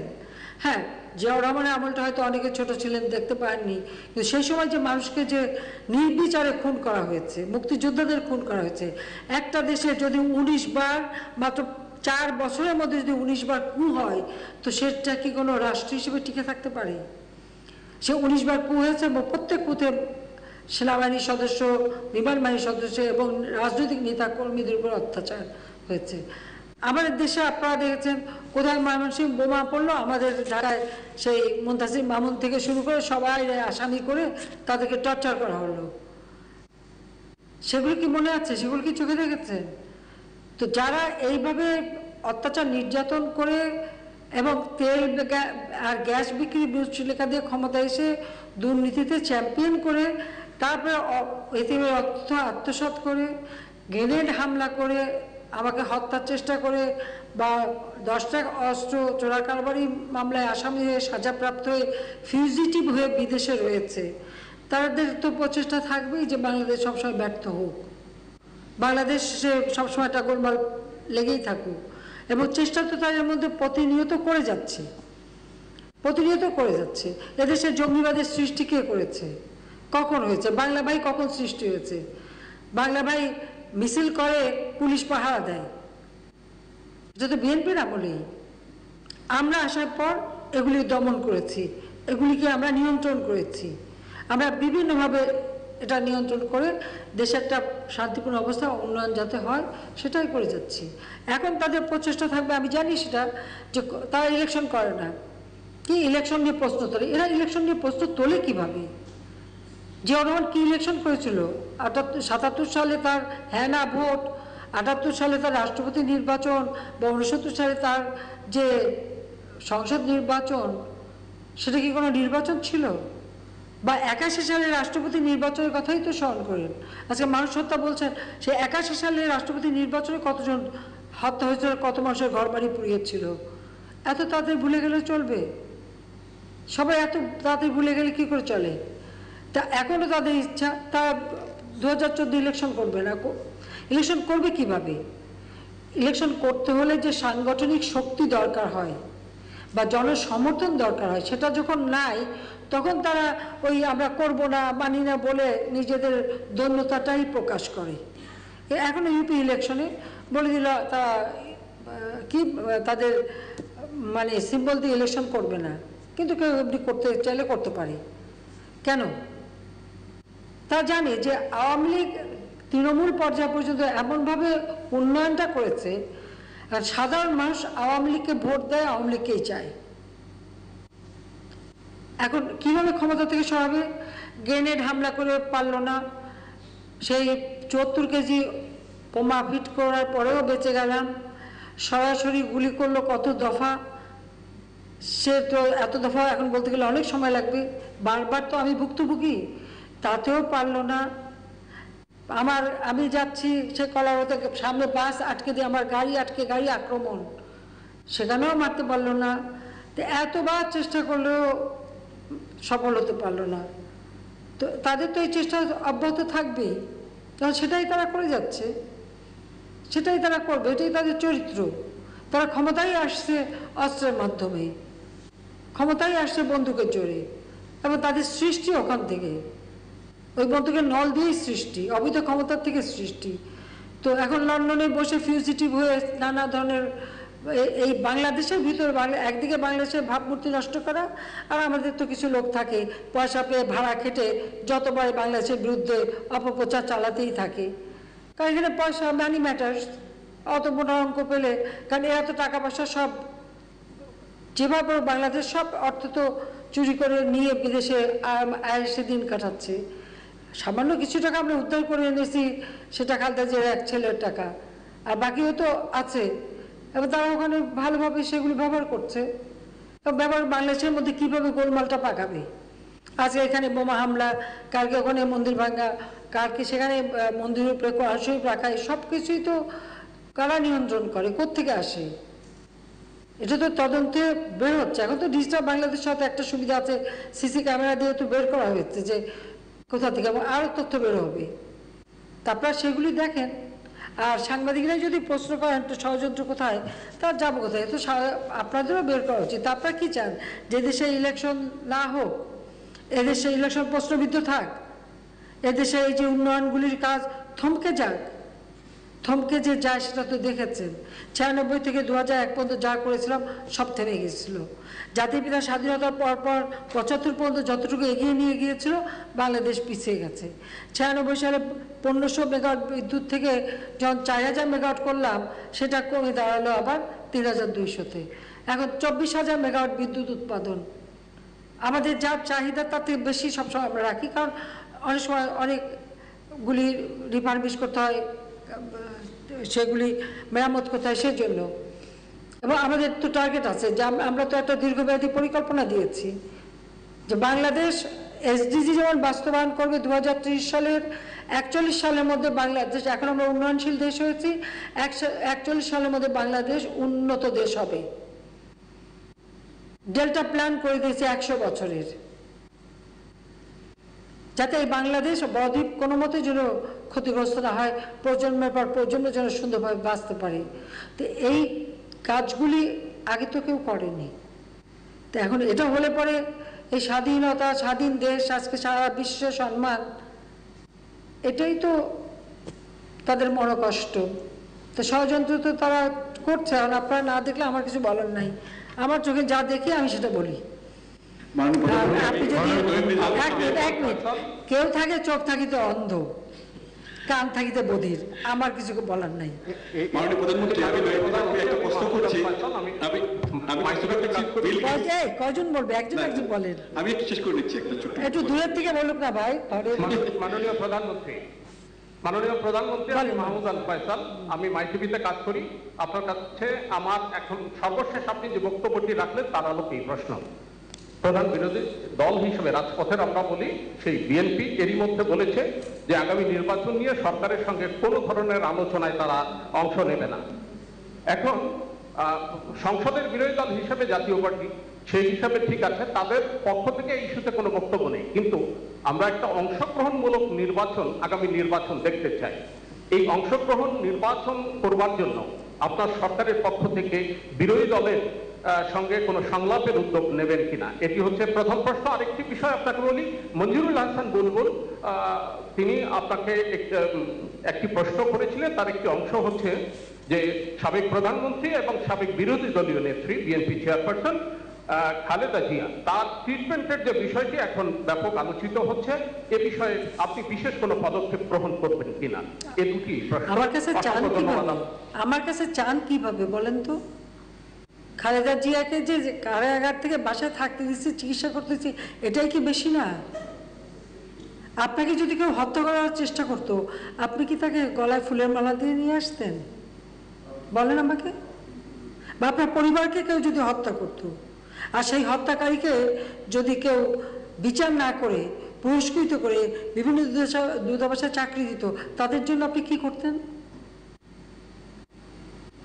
আমি থাকতে হত্যাকারীকে 15 ফেব্রুয়ারি 96 সালের ইলেকশনে ভোট দিয়ে পার্লামেন্টে বসানো, যেখানে আমি বিরোধী দলের নেতা ছিলাম, সেখানে বসানো হলো কর্নেল রশিদকে। কে করেছিল? খালেদা জিয়া। খায়রুজ্জামান আসামি, তার মামলার রায় হবে, চাকরি নাই। খালেদা জিয়ার ক্ষমতায় এসে সে আসামিকে চাকরি দিল ফরেন মিনিস্ট্রিতে, অ্যাম্বাসেডর করে পাঠালো। পাশা একজন খুনি মারা গেছে, মৃত ব্যক্তিকে ক্ষমতা এসে প্রমোশন দিয়ে, সে সেনাবাহিনী অফিসার ছিল, প্রমোশন দিয়ে তার সমস্ত অবসর ভাতাটা সব দিয়ে দিল। আর আমার গ্রেনেড হামলা পরে বলে দিল কি, আমি ভ্যানিটি ব্যাগে করে গ্রেনেড নিয়ে নিজে আত্মহত্যা করতে নিজেকে মেরেছিলাম।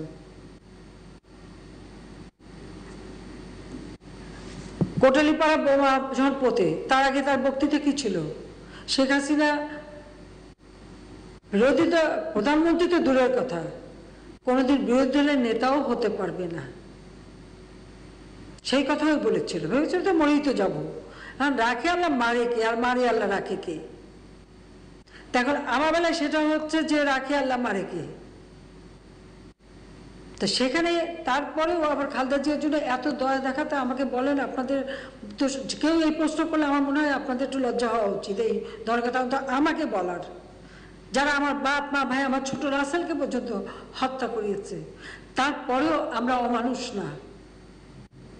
অমানুষ না দেখেই তাকে আমরা অন্তত তার বাসায় থাকার ব্যবস্থাটুকু আমার এক্সিকিউটিভ অথরিটি আমার হাতে যতটুকু আছে আমি সেটুকু দিয়ে তাকে বাসায় থাকার চিকিৎসার ব্যবস্থা করে দিয়েছি।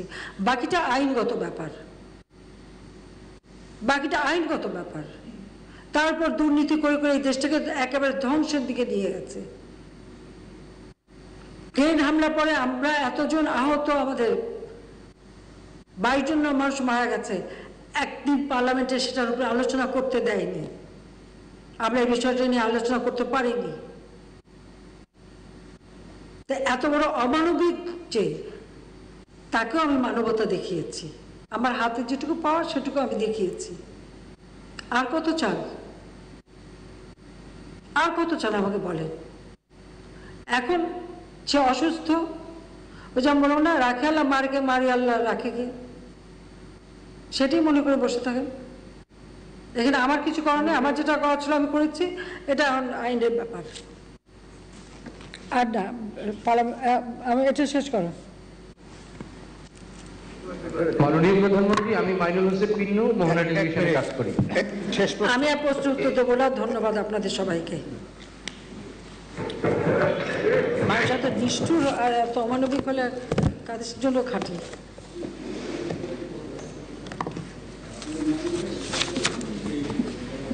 মাননীয় প্রধানমন্ত্রীর অনুমতিক্রমে সংবাদ সম্মেলনটি এখানে শেষ করা হলো। ধন্যবাদ।